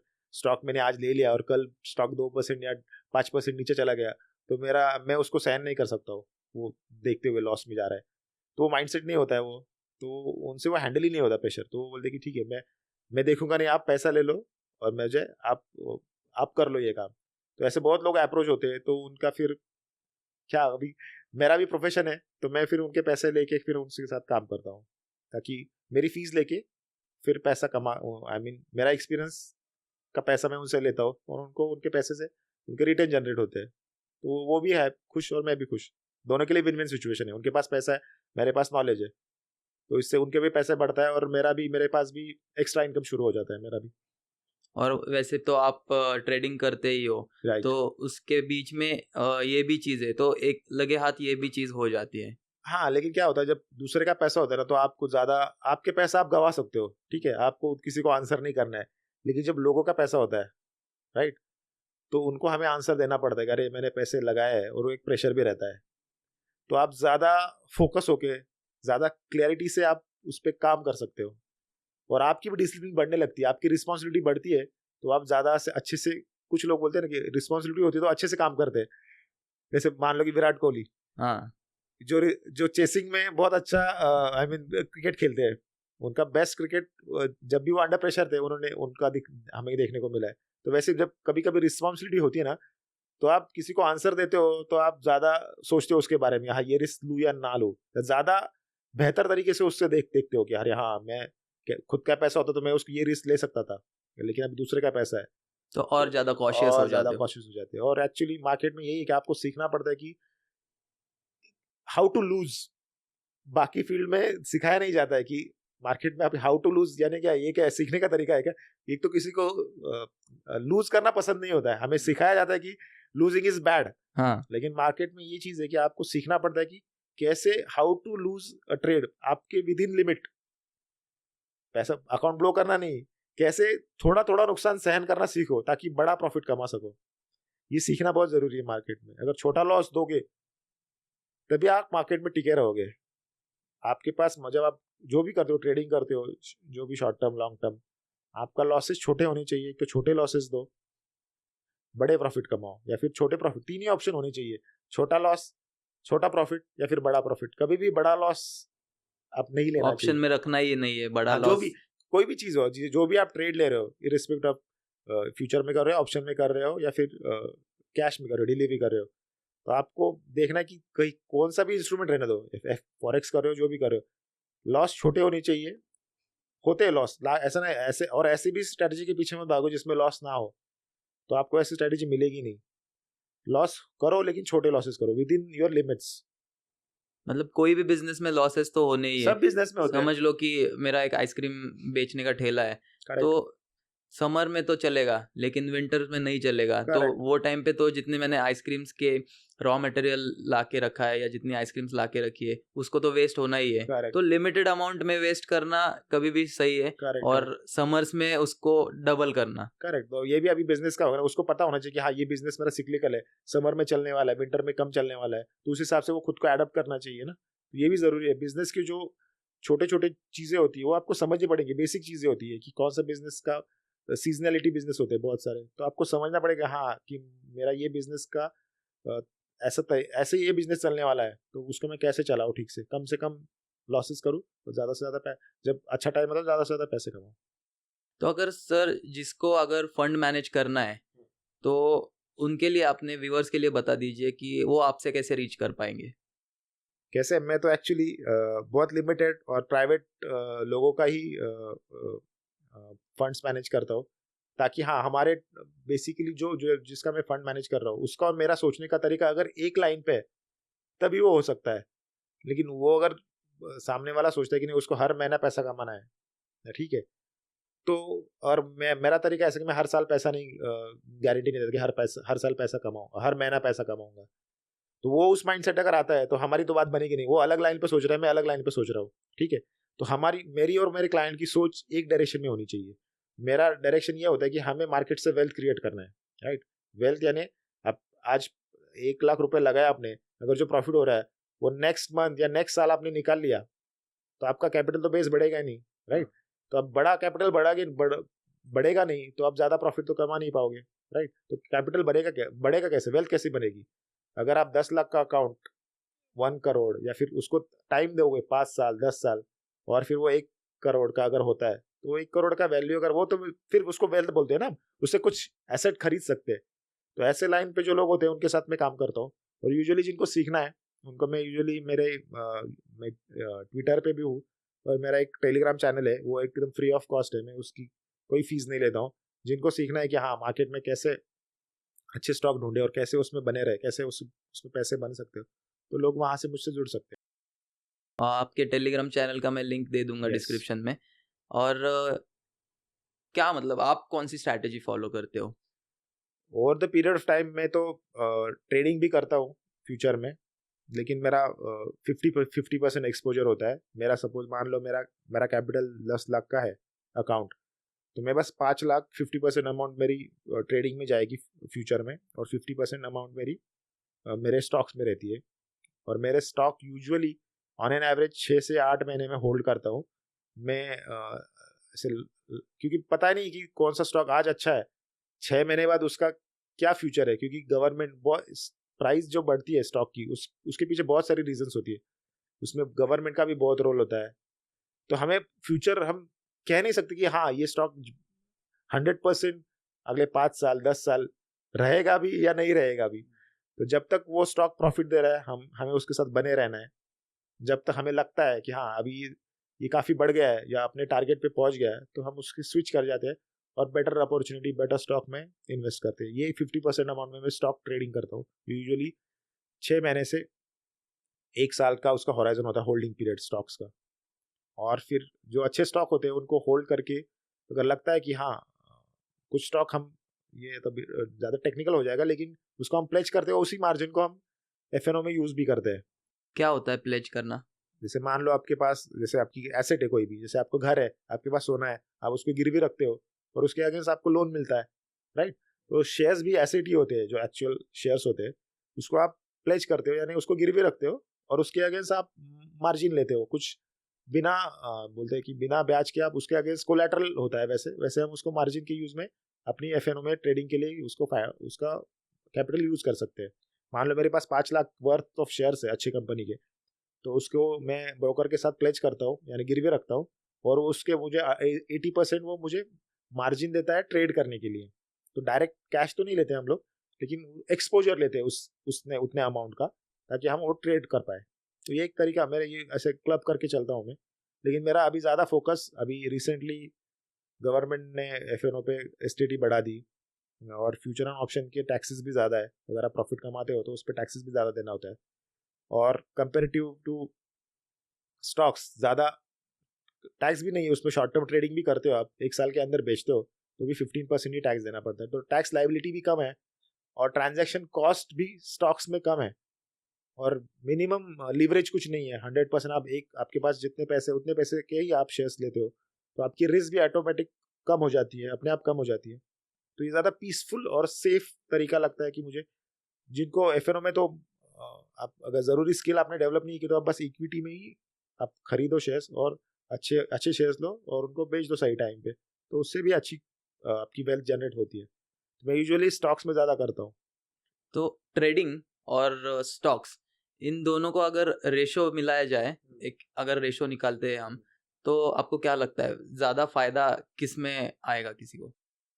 एफएनओ के लिए अभी क्या होता है, लोगों का एफएनओ का माइंडसेट, लोगों को वो ड्यूअल पर्सनालिटी, तीन तीन चीज़ों पे अलग अलग तरीके सोच होती है, जो अलग अलग है। जैसे फ्यूचर में और ऑप्शन में जिस टाइप का माइंडसेट चाहिए होता है, वो इक्विटी में वैसा माइंडसेट नहीं होता है। तो अगर आप मान लो कि T20 वनडे वनडे गेम और टेस्ट क्रिकेट, ये उस टाइप का ही है।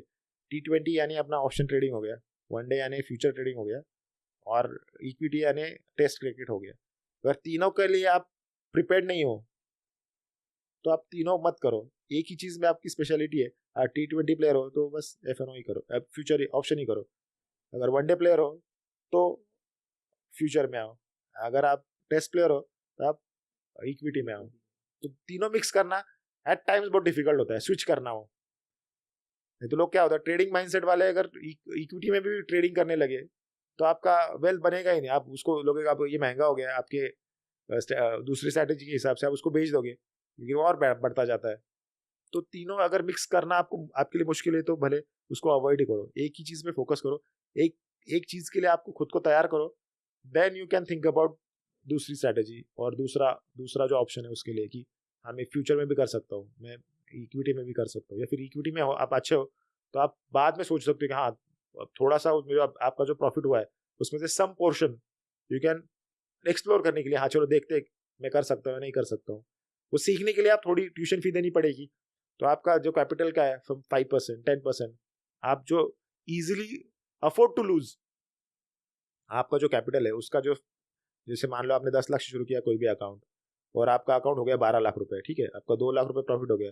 अब उसमें से आप मान लो कि आप सोच सकते हैं मैं 50,000 का अभी मैं थोड़ा सा ट्राई रिस्क ले करता हूँ, लेता हूँ। रिस्क ले लेता हूँ, और फिर वो पैसा 50,000 गया तो भी मुझे ज़्यादा नुकसान नहीं होने वाला है। तो फिर वो अमाउंट आप थोड़ा सीखने के लिए आप लगा सकते हो। और सीखना जरूरी नहीं कि आप खुद ही ट्राई करो सब चीज़ें, आपको एक अच्छा मेंटोर ढूंढने की ज़रूरत है। मेंटोर आपकी काफ़ी चीज़ें आसान कर देता है, तो उसमें भी थोड़ा सा पैसा देना चाहिए कि किसी अच्छे अच्छे लोग जो है उनसे सीखना भी जरूरी है।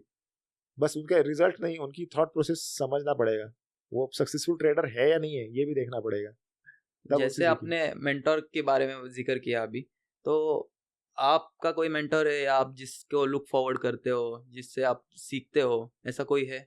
मैंने 2-3 लोगों से काफ़ी ज़्यादा सीखा है। मैं तो जिनकी बुक्स में पढ़ा हूँ, जैसे मार्क डगलस का एक बुक है डिसिप्लिन ट्रेडर करके, उससे काफ़ी सीखने को मिला कि यहाँ पे आपको डिसिप्लिन रहने से कितना फ़ायदा होता है। और एक मार्क मिनर्विनी, उनका मैंने नाम लिया, वो तो पिछले 40 साल से अभी भी ट्रेड कर रहे हैं। वो यूएस मार्केट के ट्रेडर है, उन्होंने 2-3 बार यूएस चैंपियनशिप जीती है, US trading US championship. Trading championship USA की। तो ऑलरेडी सक्सेसफुल लेजेंडरी ट्रेडर अगर जिंदा है और हमें कुछ सिखा रहे हैं तो उनसे सीखने को अच्छा मिलता है। उनकी बुक्स अब पढ़ी है, मैं रिकमेंड करूंगा। इंडियन ट्रेडर है 2-3 जो अच्छा काम कर रहे हैं, जिनसे मैंने काफ़ी सीखा है सिस्टमैटिक ट्रेडिंग क्या होता है, कि जो रूल बेस्ड ट्रेडिंग होता है कैसे, उसमें कैसे आप आपको सोचना नहीं है, आपको एक सिस्टम बनाने के लिए सोचना पड़ेगा। ठीक है, सिस्टम कैसे बनाते हैं, उसमें क्या चीज़ें होनी चाहिए, वो उनसे मैंने सीखा है। मिस्टर मदन कुमार करके है, उनका ट्विटर पे है शायद, ट्विटर पे भी है। तो उनसे उनका वर्कशॉप मैंने अटेंड किया। उसके बाद मेरे कुछ कुछ चीज़ें रह गई थी सीखने की, तो उनसे मुझे काफ़ी वो मदद मिली सीखने में। और फिर उसके बाद मैंने अभी फिर खुद पे काम किया जाता कि हाँ, अभी पता चला कि हाँ, ये सब फ्रेमवर्क मुझे रेडी मिल गया, फ्रेमवर्क मिल गया। बेसिकली फ्रेमवर्क होता है तो आप फिर फ्रेमवर्क के पीछे भागते हो कि समझते कि हाँ, ये अगर रेडी हो जाएगा फ्रेमवर्क तभी मैं काम करूँगा। फिर वो फ्रेमवर्क पे मैंने काफ़ी काम किया, और फिर पिछले 5 साल से फिर अभी अच्छे से ट्रेडिंग और इन्वेस्टिंग चल रही है। तो आप कैसे ट्रेडर हो? आप मतलब खुद को क्या बुलाते हो? आप ट्रेडर बुलाते हो या आप खुद को इन्वेस्टर बुलाते हो? नहीं, मैं पहली बात। तो ट्रेडर ही हूँ खुद। मैं इन्वेस्टर किसी को बोलते नहीं थे। जैसे मैंने पहले भी बोला कि जो जनरेशंस के लिए इन्वेस्ट कर रहे हैं, मान लो किसी ने लैंड खरीद ली कोई, बराबर है, तो वो लैंड आज खरीदता है और तुरंत बेचता नहीं है, वो अपने अगर रखता है सालों साल अपने बच्चों के लिए, तो वो इन्वेस्टर हो गया। बाकी हम सब जो बेचते, कोई भी चीज़ अगर हम बेचने के लिए खरीदते हैं, तुरंत बेचने के लिए, या फिर 1 साल में, 2 साल में, 10 साल में, तो हम ट्रेडर ही है। हम खरीद रहे हैं और बाद में बेचने वाले। हाँ, अगर आप वो चीज अपनी जनरेशन को दे रहे हो, हैंड ओवर कर रहे हो, तब आप इन्वेस्ट किया है उसमें। तो मैं तो ट्रेडर ही हूँ, और बाकी सभी लोग भी ट्रेडर ही मानता हूँ मैं। तो मैं ट्रेडर ही हूँ। इक्विटी, हाँ, इंस्ट्रूमेंट अलग हो सकता है, कभी फ्यूचर में, कभी ऑप्शन में, कभी स्टॉक्स में, लेकिन ट्रेडर ही हूँ। तो ऐसा तो ये मिथ है कि जो इक्विटी में करते हैं तो वो इन्वेस्टर बन गए, और जो एक्चुअली ट्रेडिंग करते हैं, एफएनओ में करते हैं, फ्यूचर्स में करते हैं, तो वो ट्रेडर बन गए। तो ये ऐसा कुछ नहीं है, मिथ है। ये मिथ ही है, क्योंकि आप इंस्ट्रूमेंट कोई भी हो सकता है। आप शेयर्स ले रहे हो, या फिर फॉरेक्स में कर रहे हो, या कमोडिटी में कर रहे हो, आपका इंस्ट्रूमेंट चेंज हो गया, लेकिन आप ट्रेडर ही हो ना। आप खरीद रहे हो आज, और आज नहीं, या फिर कल नहीं, 1 हफ्ते बाद नहीं, 1 महीने बाद, 6 महीने बाद उसको बेच ही रहे हो ना, प्रॉफिट में आने के बाद, या फिर जो भी आप बेचने वाले हो उसको, तो आप ट्रेडर ही हो। जैसे तो आप सब गोल्ड खरीदते हो, तो गोल्ड वो खरीदते हो आप तो बेचने के लिए नहीं खरीदते हो, करेक्ट, वो आप पहनने के लिए या अपने करेक्ट, पास रखने के लिए, करेक्ट। या मेरे दादा दादी जी के पुराने जेवरात है या मेरे पूर्वजों तो के वो पुराने इन्वेस्टमेंट हो जेवरात गया, है, वही वो वही वो हो वही गया इन्वेस्टमेंट। या वो इन्वेस्टमेंट हो गया। कोई लोग अगर, हाँ, उसमें भी आप सोचते हो कि अब मैंने गोल्ड कॉइन खरीद लिया, या सिल्वर का जो होता है ना ईट, ये वो खरीद लिया, हाँ, लेकिन वो मैंने इन्वेस्ट करने के लिए, उसका प्राइस अगर बढ़ने वाला है, मान लो कि मैंने आज 60,000 में गोल्ड लिया, राइट, और वो 70,000 होने वाला है, तब मैं उसको बेच दूंगा। वो बेचने के लिए आपने खरीदा, तो आप you are a trader in that. Okay, लेकिन हाँ। आपने उसको कंज्यूम करने के लिए खरीद लिया, तो आप कंज्यूमर हो उसकी, इन्वेस्टर नहीं हो, राइट। लोग वही वो कंफ्यूज करते हैं कि लोग क्या करते हैं, कोई चीज खरीदते हैं, मान लो कि गोल्ड के ऑर्नामेंट्स कोई खरीदता है, राइट, तो वो बोलता है कि मैं पहन लूंगा और उसके साथ मेरी इन्वेस्टमेंट भी होगी उसमें। लेकिन आप कोई भी ऑर्नामेंट, जेवर खरीदते हो, तो उसके पीछे बहुत सारे टैक्सेस लगते हैं, बहुत सारे उसके मेकिंग चार्जेस होते हैं, राइट। तो आप उसने कंज्यूम करने के लिए उसको लिया है, राइट। तो आप इन्वेस्टर नहीं हो। वो ठीक है, अभी लिक्विडिटी, आप जैसे आप घर भी आप खरीदते हो, आप रहने के लिए खरीदते हो ना, वो हाँ, इन्वेस्टमेंट नहीं है। आप कंज्यूम कर रहे हो, उसमें रह रहे हो, आपकी इन्वेस्टमेंट नहीं है। आप उसको बेचते हो क्या प्राइस बढ़ने के बाद? मान लो कि मैंने आज 1 करोड़ में कोई प्रॉपर्टी खरीदी है रहने के लिए, कल उसका भाव 2 करोड़ हो गया, तुम इसको बेच के पैसा वो यूज करने वाले हो क्या? नहीं ना। मैं उसको तभी भी 2 करोड़ की होगी, फिर भी मैं रह रहा हूँ उसमें। एग्जैक्टली, तो ये तो वो इन्वेस्टमेंट हो गया। इन्वेस्टमेंट नहीं है। तो आपको कुछ चीजों को सोचना पड़ेगा, हाँ, मेरी इन्वेस्टमेंट क्या है, और मेरा शॉर्ट टर्म ट्रेडिंग क्या है, और मेरे जो चीजें कंज्यूम करता हूँ, वो चीजें कौन सी, वो इन्वेस्टमेंट नहीं हो सकती। तो हमने कई तरह के एनालिसिस देखे, तो उसमें दो चीज़ें आती है कि टेक्निकल एनालिसिस और फंडामेंटल एनालिसिस। तो क्या डिफरेंस होता है दोनों में और कितने इम्पोर्टेंट है दोनों? बेसिकली क्या होता है, सब लोग अपने अपने तरीके से मार्केट को एनालाइज करने की कोशिश करते हैं, राइट। अभी जैसे मान लो अभी हम शेयर्स में इन्वेस्ट कर रहे हैं, तो ऑब्वियसली शेयर्स यानी क्या होता है, कंपनी। जैसे फंडामेंटल्स की बात कर रहा हूँ अभी मैं, तो शेयर्स क्या होता है, एक कंपनी होती है, राइट। उसके उसके शेयर से ही है। तो कंपनी तो कुछ ना कुछ बिजनेस करती है, तो बिजनेस वो क्या कर रही है उसका हम एनालिसिस कर सकते हैं, राइट। यानी बिजनेस का एनालिसिस करना, उसके बुक्स, जो कंपनी है जैसे कि जो भी लिस्टेड कंपनी है उसको सेबी गवर्न करती है, तो सेबी के रूल्स उसको फॉलो करने पड़ते हैं। तो सेबी के रूल्स है कि हर 3 महीने बाद वो उनकी जो रिजर्व जो जो कंपनी बिजनेस कर रही है उसके जो अकाउंट्स है उसको डिक्लेयर करना पड़ता है। तो वो अकाउंट्स को स्टडी करना, या वो बिजनेस, ये सब बिजनेस की जानकारी जो है ना उसको स्टडी करना, यानी फंडामेंटल एनालिसिस, राइट। और टेक्निकल एनालिसिस जो होता है, टेक्निकल एनालिसिस में हम कंपनी क्या बिजनेस कर रही है उसके बारे में नहीं सोचते। कंपनी का जो जैसे मार्केट चलता है, जिस जिस दिन से कंपनी लिस्ट हुई है, राइट, तो लिस्ट होने से उसका जो प्राइस का बिहेवियर है वो हमें स्टडी करना होता है।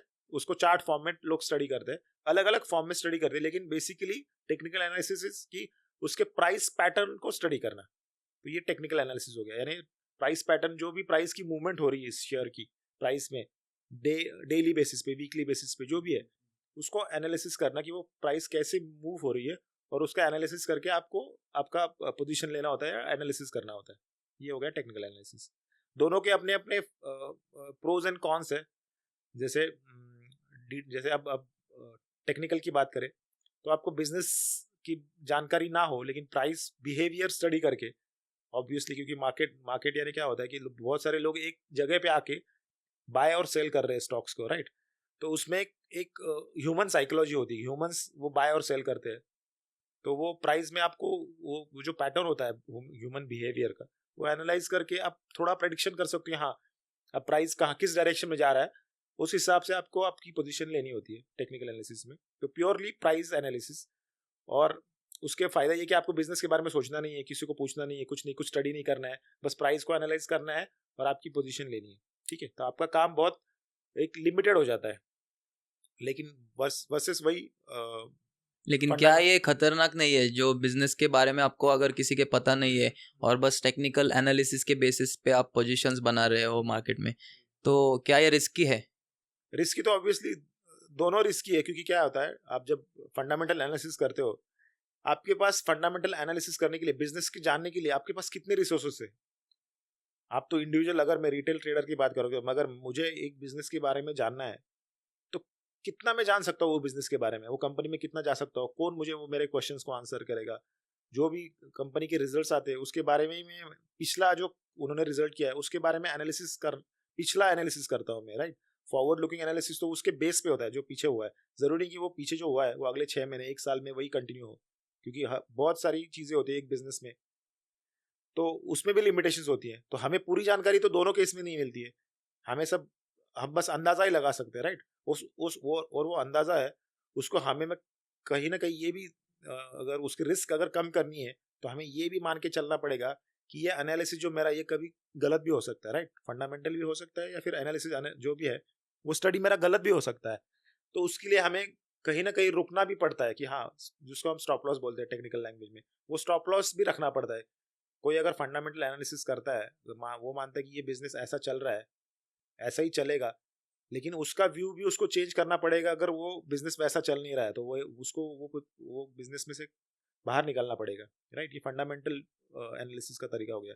टेक्निकल एनालिसिस में वही होता है, अगर आप मान लो कि ये भाव अभी ऊपर जाना चाहिए, उसमें अभी मोमेंटम आ रहा है, तो आपको ऐसा मान के चलना पड़ेगा कि कुछ ना कुछ आपको टूल्स रखने पड़ेंगे जो आपको डिफाइन कर सके कि हाँ, ये मोमेंटम कम हो रहा है या उतना मोमेंटम नहीं है। तो फिर आप उसको कुछ तो स्टॉप लॉस रखना पड़ेगा कि आपका व्यू गलत हो सकता है, तो आप निकल जाइए जब भी आपका व्यू गलत होने लगता है, ऐसा आपको दिखने लगता है, तो you have to get out of that position. तो आपको क्या लगता है कि बेटर एक्यूरेसी किस स्ट्रैटेजी में आ सकती है, आप अगर फंडामेंटल एनालिसिस करते हो या टेक्निकल एनालिसिस? एक्यूरेसी कैसे है, एक्यूरेसी में आई मीन सबका अलग अलग मानना हो सकता है। मेरा मानना है कि मुझे फंडामेंटल एनालिसिस तो आता नहीं है, मैं उसमें ज़्यादा कुछ कर नहीं सकता। थोड़ा बहुत समझ सकता हूँ कि हाँ बिजनेस क्या कर रहा है, कितना प्रॉफिट कर रहा है, ये तो समझता है। सबके नंबर्स आते हैं तो हम देखते हैं कि हाँ बिजनेस ने कितनी, उनका सेल्स कितना है, ठीक है, उनके टॉप लाइन उसको बोलते हैं कि टॉप लाइन कितनी है, उनकी उनका उनका पैट कितना है, यानी प्रॉफिट आफ्टर टैक्स कितना है, वो पैसा एक्चुअल में प्रॉफिट कमा रहे हैं नहीं कमा रहे हैं, राइट। तो ये सब चीज़ें तो मोटा मोटी हम समझ सकते हैं कि हाँ, लेकिन पूरी डेप्थ में जिनको आता है, जैसे मान लो कि कोई अगर सीए है, उसने उसमें ही काम किया है प्रोफेशनली, वो सीए है, उसको छोटे छोटे हर हर चीज़ के बारे में पता है, वो जो बैलेंस शीट के बारे में, तो उसका एक्यूरेसी ज़्यादा हो सकता है फंडामेंटल एनालिसिस की। लेकिन ज़रूरी नहीं कि मेरा भी हो, सबका हो वैसे ही। उतना आपको स्किल अगेन डेवलप करना पड़ेगा कि वो बैलेंस शीट को पढ़ो, बिजनेस को पढ़ो। और लोगों को ये भी होता है कि बिजनेस की जो बैलेंस शीट है वो पढ़ के भी कुछ लोग बेटर उसको इवेल्युएट करते हैं, क्योंकि वो रीड बिटवीन द लाइन्स होता है ना, कुछ चीज़ें को अच्छे से पढ़ पाते हैं, राइट। लेकिन कुछ लोगों को बस हाँ जिस इतना टॉप लाइन हो गया, इतना बॉटम लाइन हो गया, उससे ये बिजनेस अच्छा है नहीं। फिर भी आप, अगर आपको वो स्किल डेवलप किया आपने फंडामेंटल एनालिसिस करने का, तो आप उसमें ज़्यादा अच्छी तरीके से काम कर सकते हो। कुछ लोग टेक्निकल एनालिसिस में ये होता है कि उसमें 100% एक्यूरेसी होती नहीं है। आपको तो कभी कभी स्टॉप लॉस लेना ही पड़ेगा, और मोस्ट ऑफ द टाइम जो अच्छे ट्रेडर है वो 50% टाइम तो लूज करते हैं और 50% टाइम उनका गेन करते हैं। लेकिन अगेन जो लूज करते हैं तो छोटा लूज करते हैं, कमाते तो बड़ा कमाते हैं, तो वो एवरेज आउट होके वो प्रॉफिट में आते हैं। तो एक्यूरेसी वाइज मत देखो, आप किस में ज़्यादा कंफर्टेबल हो, आप किस स्टडी में लगता है कि हाँ ये स्टडी मेरे में मुझे आसानी से आ सकता है, वो बैलेंस शीट पढ़ना, ये सब पढ़ना। अब सब मान लो कि लिस्टेड इंडिया में लिस्टेड कंपनी जो है, जो अच्छे से ट्रेड होती है, 1000-2000 कंपनीज है, इनके सब कंपनीज का अगर बैलेंस शीट पढ़ने जाओ तो कितना टाइम लगेगा, राइट। ये तो सोच भी नहीं सकते, बहुत हाँ, टाइम तो लगेगा। ये सब चीजें आपको सोच के फिर आपको उस डायरेक्शन में आपको आपकी स्किल्स बढ़ाने पड़ेंगे, राइट। जो आपके लिए कंफर्टेबल है उसके बारे में आप सोचिए कि हाँ ये मेरे लिए कंफर्टेबल है, ये मैं कर सकता हूँ, राइट। आप अगर सीए के स्टूडेंट है तो आपको बैलेंस शीट ये सब पता होता है, तो आप उससे थोड़ा कम टाइम में ज़्यादा अगर आप उससे कुछ आपका निकाल सकते हो तो वो आपके लिए बेटर रहेगा। या दोनों आप क्लब कर सकते हो। बहुत लोग ऐसे कि जो टेक्नो फंडा बोलते हैं उसको, दोनों करते हैं, थोड़ा फंडामेंटल भी देखते हैं, थोड़ा टेक्निकल भी देखते हैं। तो दोनों अपने अपने सब जो तरीके हैं वो सब आपके लिए कौन सा बेटर है या आपको डिस्कवर करना पड़ेगा। दोनों अच्छे हैं। तो जब टेक्निकल की बात आती है तो कैंडल स्टिक्स की बात आती है। तो कैंडल स्टिक्स को देख के बहुत सारे जो बिगिनर्स होते हैं वो घबरा जाते हैं कि कैंडल स्टिक्स कैसे पढ़ना है, क्या करना है। तो इसके ऊपर आप कुछ एक्सप्लेन करना चाहेंगे? कैसे, अभी जैसे टेक्निकल एनालिसिस में बहुत लोगों ने अपने अपने तरीके से काम किया हुआ है, अपना अपना एनालिसिस डेवलप किया हुआ है, राइट। तो आपको क्या करना पड़ेगा, आपको अगेन बहुत सारी टेक्निकल जो एनालिसिस की जो टूल्स है, ये सब टूल्स बोलते हैं हमें। जैसे जैसे प्राइस की जो बिहेवियर है डेली, या जो भी हर मिनट प्राइस ऊपर नीचे होता रहता है, तो उसको चार्ट पे प्लॉट करते हैं ये लोग, राइट। तो ये उसको बोलते हैं कैंडल स्टिक। तो वो प्राइस को प्लॉट करने के भी बहुत अलग अलग तरीके हैं, राइट। जैसे बार बार बार हो गया, राइट, या फिर कैंडल स्टिक हो हाइकेनाशी हो गया, गया। हाइकेनाशी हो गया। बहुत कैंडल्स के भी अलग अलग तरीके हैं।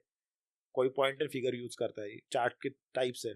तो ग्राफ की ये अलग अलग, अगेन उसमें भी बहुत सारी चीजें आ गई अभी। हर लोग अपने अपने हिसाब से उसको आप मॉडिफाई करते रहते हैं, ये जरूरी भी है। तो आपको बहुत सारी चीजें पहले देखनी पड़ेगी कि बहुत इतने सारे एनालिसिस है, इतने सारे टूल्स है, राइट। अब प्राइस अगर डेली मूव करता है तो उसका एवरेज भी आता है प्राइस, राइट। तो एवरेज, लोग एवरेज पे भी ट्रेड करते हैं, राइट। उसकी जो प्राइस की जो वेलोसिटी है, जिस चीज से बढ़ता है, मूव करता है, उसका भी एनालिसिस। बहुत सारे टूल्स है ये प्राइस को एनालाइज करने के, राइट। लेकिन जो भी टूल्स है, एक तो प्राइस से डिराइव किए होते हैं, प्राइस से निकाले होते हैं। तो आपको प्राइस बेटर, आप प्राइस को स्टडी कीजिए।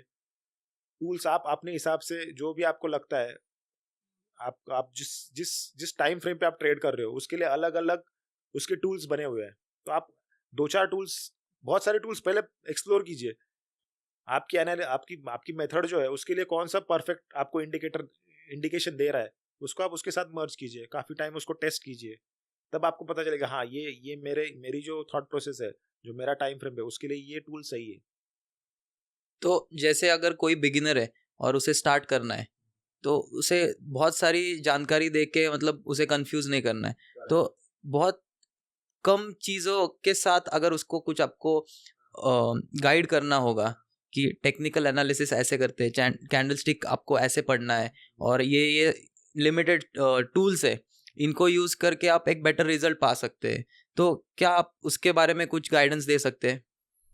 जैसे मैंने भी शुरू किया था तो मुझे एक चीज मैंने नोटिस की थी पहले ही, प्राइस अगर देखेंगे आप, पता चलेगा मार्केट में पैसा कब बनता है। ये बेसिक उसके बारे में आप सोचिए, राइट। आपका अगर आप लॉन्ग टर्म इन्वेस्टर बनना, लॉन्ग टर्म ट्रेडर बनते हो या बुल्स हो आप, तो प्राइस जब मूव करेगी ऊपर तभी आपका पैसा बनेगा, राइट। तो एक बेसिक थॉट है कि जब तक प्राइस ऊपर जा रहा है, राइट, तो उसमें आप बने रहोगे तो आपका पैसा बनेगा। कोई चीज अगर 100 रुपए में है अभी, वो जब तक ऊपर जा रही, 100 की 110 हो गई, 120 हो गई, 200 हो गई, तभी आपका पैसा बनेगा ना, राइट। तो जब तक वो ऊपर जा रहा है तभी आपका पैसा बनने वाला। तो ऐसे एनालिसिस पे ध्यान दो कि जिसमें आप वो मोमेंटम देख सकते हो, राइट। अगर प्राइस ऊपर ही नहीं आ रही तो उसमें भले वो बहुत अच्छी कंपनी का क्यों ना हो, कोई भी कंपनी हो, बहुत अच्छी हो, टॉप कंपनी हो, लेकिन वो पिछले अगर प्राइस मूवमेंट ही नहीं हो रहा है उसमें, तो आप उसमें इन्वेस्ट करके पैसा थोड़ी बनेगा। तो एक बेसिक है कि प्राइस जब तक ऊपर जा रहा है तब तक उसमें बने रहो और तब तक आपका पैसा बनेगा। तो एंट्री और एग्जिट लेवल्स कैसे डिसाइड हो सकती है? क्या उसके लिए टूल्स यूज करने हैं, या उसके लिए क्या एनालिसिस करना है? मैं तो मानता हूँ कि प्राइस जैसे अभी बोला कि जब ऊपर जा रहा है तभी आप उसमें एंटर करो। तो मेरा मानना है कि जब प्राइस पहला उसका हाई बनाती है, राइट, तब आप पहला हाई यानी लाइफ टाइम का हाई बनाती है, तब आप उसमें एंटर करो। क्योंकि अगर हिस्ट्री देखोगे आप, तो किसी स्टॉक में अगर पैसा बना है, राइट, तो जिस दिन उसने अपनी जर्नी शुरू की थी मार्केट में, राइट, वहां से अगर जब जब वो ऊपर जा रहा है, नया नया हाई बनाता जा रहा है, तभी आपका पैसा बना है ना, राइट। तो ऐसा स्टॉक ढूंढो जिसमें अभी हाई बनना जस्ट शुरू ही हुआ है। मान लो कि किसी भी कंपनी का अगर हाई होगा 2000, उसमें 2002 में वो लिस्ट हुई, सपोज 20 साल पहले वो लिस्ट हुई है कंपनी, राइट। तो उसने उसके अभी अभी 2024 चल रहा है, तो पिछले 22 साल में वो प्राइस पैटर्न कुछ तो बना होगा, राइट। तो उस प्राइस पैटर्न को अगर आप स्टडी करोगे, राइट, तो उसने एक हाई बनाया होगा, लाइफ टाइम हाई पहले बनाया होगा कभी, राइट। मान लो कि उसने 2005 में एक हाई बनाया होगा, ठीक है, उसके बाद वो प्राइस बढ़ा ही नहीं, और 2005 का जो हाई है वो वापस तो थोड़ा अपन और इसको सिंपल करते हैं, और मैं आपको एक सिचुएशन देता हूँ जिसमें समझ लीजिए कि एक स्टॉक है जिसका लिस्टिंग हुआ है 100 रुपए पे, और अभी आपके हिसाब से जो स्ट्रैटेजी यूज करनी है, तो वो समझ लीजिए कि 10 साल में वो 100 रुपए से कम में ट्रेड कर रहा है, या उसकी प्राइस 10 साल में 100 रुपए से कम है। तो जब वो 100 रुपए से ऊपर जा रहा है तब आपको उसमें इंटरेस्ट दिखाना है। करेक्ट। क्योंकि क्या होता है, 100 रुपए में उसने फर्स्ट हाई था, वेरी फर्स्ट हाई था, लेकिन वो हाई जब पहली टाइम उसने ब्रेक किया, राइट, अभी प्राइस बढ़ना शुरू हुआ है ना, यानी फर्स्ट इंडिकेशन है वो कि अभी प्राइस बढ़ना शुरू हुआ है, राइट। तब अब वो प्राइस बढ़ेगी तो आपको पैसा बनेगा ना। अब 10 साल में आप उसमें 100 रुपए में इन्वेस्ट करते हो, 10 साल में पैसा बना ही नहीं आपका ना। तो वो चार्ट आपको बता रहा है कि अभी मैं रेडी हूँ ऊपर प्राइस बढ़ने के लिए। तो 100 रुपए का अगर स्टॉक 200 रुपए होगा, 1000 रुपए होगा, तभी आपका पैसा बनेगा ना। तो जब पहला इंडिकेशन मिलता है कि आपका नया हाई बन रहा है अभी, तब आप उसमें एंटर करोगे तो आपका पैसा बनेगा। तो ज्यादा सोचने वाली भी बात नहीं। अगर ऐसी सिचुएशन अच्छी कंपनीज में हो रही है, अच्छी कंपनीज कैसे बोल सकते हैं, टॉप की कंपनीज यानी इंडेक्स की कंपनीज हो गई, या निफ्टी 500 कंपनीज हो गई, जो इंडिया की टॉप 500 कंपनीज है, इनमें अगर ऐसा हो रहा है तो दैट्स अ इंडिकेशन कि वो अच्छी भी कंपनी है, क्योंकि 500 में है और उसने अभी अपने जस्ट प्राइस बढ़ने का जो जर्नी है वो अभी शुरू किया है। सिंपल लॉजिक है, कुछ ज्यादा ये नहीं कि कॉम्प्लिकेटेड नहीं, कि अभी वो प्राइस बढ़ना शुरू हुआ है। उसके पीछे रीजन कुछ भी हो सकता है, don't go for that reason, लेकिन प्राइस में अभी वो बस बढ़ना शुरू हुआ है, उसके पीछे जाओ।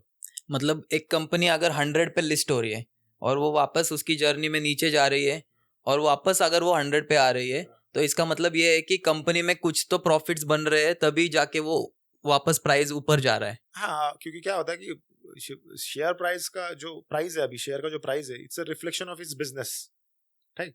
तो बिजनेस अगर अच्छा करेगा तो प्राइस ऊपर जाएगा, बिजनेस अगर अच्छा नहीं करेगा, एनी रीजन, कुछ भी रीजन हो सकता है बिजनेस अच्छा क्यों नहीं कर रहा है, तो हम रीजन के पीछे नहीं, अगर वो नहीं जा रहा है यानी भाव बढ़ नहीं रहा है, यानी कुछ तो रीजन होगा इसलिए नहीं बढ़ रहा है। अगर बढ़ रहा है तो कुछ तो रीजन होगा बढ़ रहा है। तो फंडामेंटल में नहीं जाना है, और टेक्निकल में रहते हुए हाँ, इतना ही सोचना है कि अगर भाव बढ़ रहा है तो रीजन है उसके पीछे, करेक्ट, तो उसमें आप इन्वेस्ट करने के लिए देख सकते हो। Correct, correct. और जो भाव रोज नया हाई बना रहा है उसके पीछे मत भागो, बेसिकली जो बहुत सालों बाद हाई बना रहा है तो आप उसके पीछे भागो। और ऐसी कंपनी देखो जो फर्स्ट टाइम अपना जो पहला हाई था उसको ब्रेक कर रही है, उसमें ज्यादा चांसेस होते हैं कि वो ज्यादा ऊपर जा सकता है। बहुत सारे एग्जांपल है उससे आपको ढूंढने को मिल सकते हैं। और क्या होता है, नई नई कंपनीज आती है, लिस्ट होती रहती है, तो आपको ऐसे बहुत सारे ऐसे आपको लगेगा कि अरे बहुत ये तो बहुत पहला हो गया ना, अभी ऐसी कंपनीज कहाँ मिलेगी जो बहुत यानी पहली बार हाई बना रही है, ऐसी कंपनीज कहाँ मिलेगी? नहीं, लेकिन क्योंकि मार्केट में हर रोज नई कंपनीज लिस्ट होती रहती है, हर रोज नए नए बिजनेस आते रहते हैं, पुराने बिजनेस जाते हैं, नए बिजनेस आते हैं, तो ऐसे पैटर्न आपको बहुत सारे देखने को मिल सकते हैं जो अभी जस्ट लिस्ट होने के बाद पहला हाई बनाया है। फॉर एग्जाम्पल अगर मैं एक एग्जाम्पल दूँ तो अभी फॉर वेरी रिसेंटली एक DCX इंडिया नाम की एक कंपनी है जो अभी रिसेंटली लिस्ट हुई थी, उसने एक हाई बनाया अपना, ठीक है, अराउंड अगर मैं गलत नहीं हूँ तो 300 रुपए के आसपास उसने एक लिस्ट होने के बाद हाई बनाया, और फिर बहुत सालों बाद वो बिजनेस वो प्राइस मूव हुआ ही नहीं, और अभी रिसेंटली वो डेढ़ 2 साल बाद उसने वो 300 का हाई ब्रेक किया है। तो अभी उसका उसका प्राइस जर्नी अभी शुरू हुआ है, राइट। तो कंपनी चांसेस है कि वो अच्छा भाव उसका ऊपर जाता रहे, लेकिन हाँ अगर आपको फिर उसके लिए भी तैयार रहना पड़ेगा, हाँ कि अगर ये भाव नीचे आएगा कहाँ तक नीचे आएगा, तो मैं क्योंकि भाव ऊपर जाने के बाद वापस गिर भी सकता है, एकदम ऊपर जाना शुरू किया तो एकदम स्ट्रेट लाइन में नहीं जा सकता ना ऊपर, तो आपका व्यू गलत भी हो सकता है कि मान लो कि अब अभी तो हाई उसने ब्रेक किया सपोज 300 रुपए का, अभी 380 चल रहा है, पता नहीं यहाँ से वापस वो गिर सकती है, तो कहीं पे भी आपको एक स्टॉप लॉस भी रखना पड़ेगा। और ऐसा नहीं है होता है मार्केट में कि जितना पूरा मूव मिल चुका है आपको तो उतना पूरा कैप्चर कर सके। बहुत सारे लोग पूरा स्क्रैप करने के लिए देखते हैं कि पूरा मूव मिल जाए उनको, और इस चक्कर में उनके पैसे भी गवा देते हैं और जितना प्रॉफिट हुआ है वो भी गवा देते हैं। हाँ, ये तो क्या होता है, ये इमोशंस को कंट्रोल में रखने के लिए उसको हम बोलते हैं फोमो, जो फियर ऑफ मिसिंग आउट, ये जो चीज है ये इसकी वजह से लोग ऐसा करने लगते हैं। तो वही आपको एक रोड मैप बनाना पड़ेगा कि हाँ मेरा स्टॉक अगर अच्छा है, राइट, उसमें प्राइस में अगेन हाई बन रहे हैं, नया हाई नहीं बन रहा है 52, जैसे नया हाई बनना है क्या होना, रोज 52, जैसे 52 वीक हाई है, नया साल का हाई, साल का नया हाई, जब तक वो नया हाई बनाता जा रहा है लाइकलीहुड की वो प्राइस बढ़ता रहेगा। तो मैं आपको ऐसी कंपनीज दिखा सकता हूँ कि जिन्होंने 52 वीक हाई बनाने के बाद एक जब शुरू किया तो पिछले अगले आई मीन 4 5 10 साल तक वो नया हाई बनाती ही जाती है, वो कभी 52 लो बनाती ही नहीं है। फॉर एग्जाम्पल जैसे मैंने स्टॉप लॉस की बात की, तो आप 52 वीक लो स्टॉप लॉस उसका रख सकते हो। जैसे मान लो कोई कंपनी अभी ऊपर ऊपर जा रही है तो जाना शुरू किया उसने, जब कभी भी वो 52 वीक लो बनाएगी तो अब मैं उससे निकल जाऊंगा।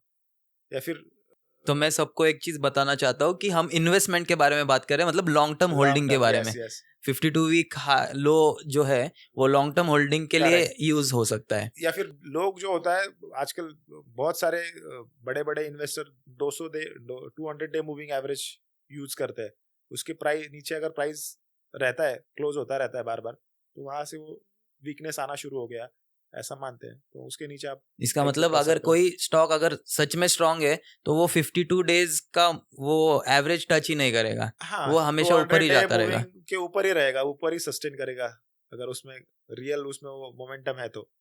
200 वीक के नीचे आप रह रहा है 2 3 दिन लगातार या 2 हफ्ते, तो आप उसको एग्जिट करके नए स्टॉक में स्विच कर सकते हो। आपको एक स्टॉक में रहना है लाइफ लॉन्ग ऐसा थोड़ी है, जब तक वो आपको पैसे दे रहा है तब तक बने रहो, जब तक दूसरा स्टॉक आ रहा है जो आपको अपॉर्चुनिटी दे रहा है, बोल रहा है कि हाँ मुझे ले लो मैं अभी ऊपर जाने वाला हूँ, व्हाई नॉट टू स्विच? हमें वो नाम से क्या करना है, हमें पैसा बनने से मतलब है ना, तो स्विच। तो मतलब किसी भी स्टॉक्स को ऐसा नहीं देखे कि उसके साथ ही हमें रहना है, तो आप चेंज भी कर सकते हो, स्टॉक्स चेंज हाँ, भी कर अगर सकते आपका हो। कन्विक्शन है फंडामेंटल, आपका बहुत कन्विक्शन है कि ये शॉर्ट टर्म अभी नीचे आया हुआ है, क्योंकि स्टॉक आते ही नीचे, मार्केट अगर ओवरऑल कुछ न्यूज आती है बैड न्यूज तो करेक्ट करते हैं, सभी स्टॉक करेक्ट करते हैं, बुरे स्टॉक ज्यादा करेक्ट करेंगे, अच्छे स्टॉक कम करेक्ट कर नीचे आएंगे। करेक्ट करना इसके करेक्ट ऊपर। करने यानी करेक्ट करना यानी ऊपर से नीचे गिरना, यानी कोई अगर स्टॉक ऊपर 100 रुपए है तो अगर 20 रुपए नीचे आया 80 रुपए पे आया तो यानी वो 20 रुपए करेक्शन आ गई प्राइस में, तो उसको हम नीचे आने के बाद करेक्शन वो टर्म यूज करते हैं। तो मार्केट जब गिरता है तो सभी अच्छे भी स्टॉक गिरते हैं, बुरे भी स्टॉक गिरते हैं, सभी गिरते हैं। तो ऐसे टाइम में आपका स्टॉप लॉस लग सकता है, लेकिन आपको कन्विक्शन है कि ये बिजनेस बहुत अच्छा है, आपका फंडामेंटल्स बहुत अच्छा है, आपको लगता है ये बिजनेस रहेगा, वापस प्राइस जब मार्केट की साइकिल टर्न होगी, मार्केट जब बुलिश होगा वापस ऊपर जाने लगेगा तो ये स्टॉक वापस भागने लगेगा, तब आप उसमें बने रह सकते हो। बहुत सारे केसेस है कि अच्छे अच्छे स्टॉक्स ने बहुत सारे वेल्थ क्रिएट करके दी है, अभी रिसेंटली एक स्टॉक है जो मान लो कि बड़ी कंपनी है, उसके अंडर बहुत सारे बिजनेस है, जैसे रिलायंस हो गया, रिलायंस ने अभी डीमर्ज करके रिलायंस जियो उसका शेयर्स आ गया। तो ऐसे अगर बने रहेंगे आप स्टॉक्स में तो आपको दूसरे स्टॉक्स भी मिलते हैं। स्टॉक जब स्प्लिट होता है बोनस होता है, लेकिन उतना कन्विक्शन होना चाहिए, क्योंकि वो जब करेक्ट होता है, क्योंकि जब 100 रुपए की चीज अगर 50 रुपए में दिख रही है आपको, तब आप बोलेगे अरे 100 रुपए में कुछ क्यों नहीं बेचा आपने, 50 रुपए अभी 50% गिर गया है, तब फिर वो आपका कन्विक्शन काम आता है कि हाँ नहीं ये कंपनी अच्छी है, वापस बाउंस होगी और ऊपर जाएगी, then you can hold the stock for your generation, जैसे इन्वेस्टिंग हो गया। लेकिन ट्रेडिंग करना, फिर ट्रेडिंग और इन्वेस्टिंग अलग अलग चीजें हो गई। डोंट ट्रेड, जो आप इन्वेस्ट कर रहे हो उसमें ट्रेड मत करो। तो स्टॉप लॉस के बारे में थोड़ा बात करते हैं। बहुत कम लोग हैं जो स्टॉप लॉस के बारे में बात करते हैं। तो क्या है मतलब स्टॉप लॉस को कैसे यूज करना चाहिए और सही तरीका क्या है स्टॉप लॉस यूज करने का? अभी ये एक्चुअली बहुत उसको आपको बहुत डेफिनेशन में डालोगे तो आपको एक रूल बनाना पड़ेगा कि हाँ इसके नीचे ये मेरा व्यू कैंसिल करने के लिए एक टूल है। क्योंकि पता नहीं कि अगर मैं टेक्निकल एनालिसिस कर रहा हूँ, मुझे पता नहीं कि अभी तो भाव ऊपर जा रहा है, लेकिन पता नहीं वो कब तक ऊपर जाएगा, आगे का तो कोई बता नहीं सकता। और जब नीचे गिरना शुरू होता है, कोई बता नहीं सकता कि कोई चीज कितना गिर सकती है। तो एक आपको एक टूल डेवलप करना पड़ेगा जो आपको बता सके कि भाई अभी तू गलत हो गया है, अभी उसमें तेरा व्यू प्राइस ऊपर नहीं जा रहा है, नीचे आ रहा है, तू काट दे पोजीशन। बल्कि वो ऐसा टूल डेवलप करना पड़ेगा आपको। आपके अगेन इन्वेस्ट आप कर रहे हो या कितने दिन, आपका टाइम फ्रेम क्या है ट्रेडिंग का, उसके ऊपर आपको डेवलप करना पड़ेगा। अगर शॉर्ट टर्म ट्रेडर हो आप, तो आप उसको ऑब्वियसली 200 दिन का स्टॉप लॉस नहीं लगा सकते, क्योंकि वो 200 दिन का मूविंग एवरेज बहुत नीचे होता है, और आप तो शॉर्ट टर्म ट्रेडर हो। तो आपकी जो ट्रेडिंग स्टाइल है उसके साथ आपको उसको एक टूल डेवलप करना पड़ेगा जो आपको बता सके कि भाई अभी निकल जाओ, जब वापस मोमेंटम आएगा तो वापस पोजीशन ले लो। तो एक टूल, जो टूल होता है उसको स्टॉप लॉस बोलते हैं। तो अलग अलग लोग अलग अलग तरीके के स्टॉप लॉस लगाते हैं। कोई वेल नोन जो होता है वो मूविंग एवरेज होता है, मूविंग एवरेज पे स्टॉप लॉस लगा दीजिए, जो आपको बोलता है कि भाई मोमेंटम अभी खत्म हो रहा है, अभी निकल जाओ तुम। तो 52 days moving 52 weeks moving average.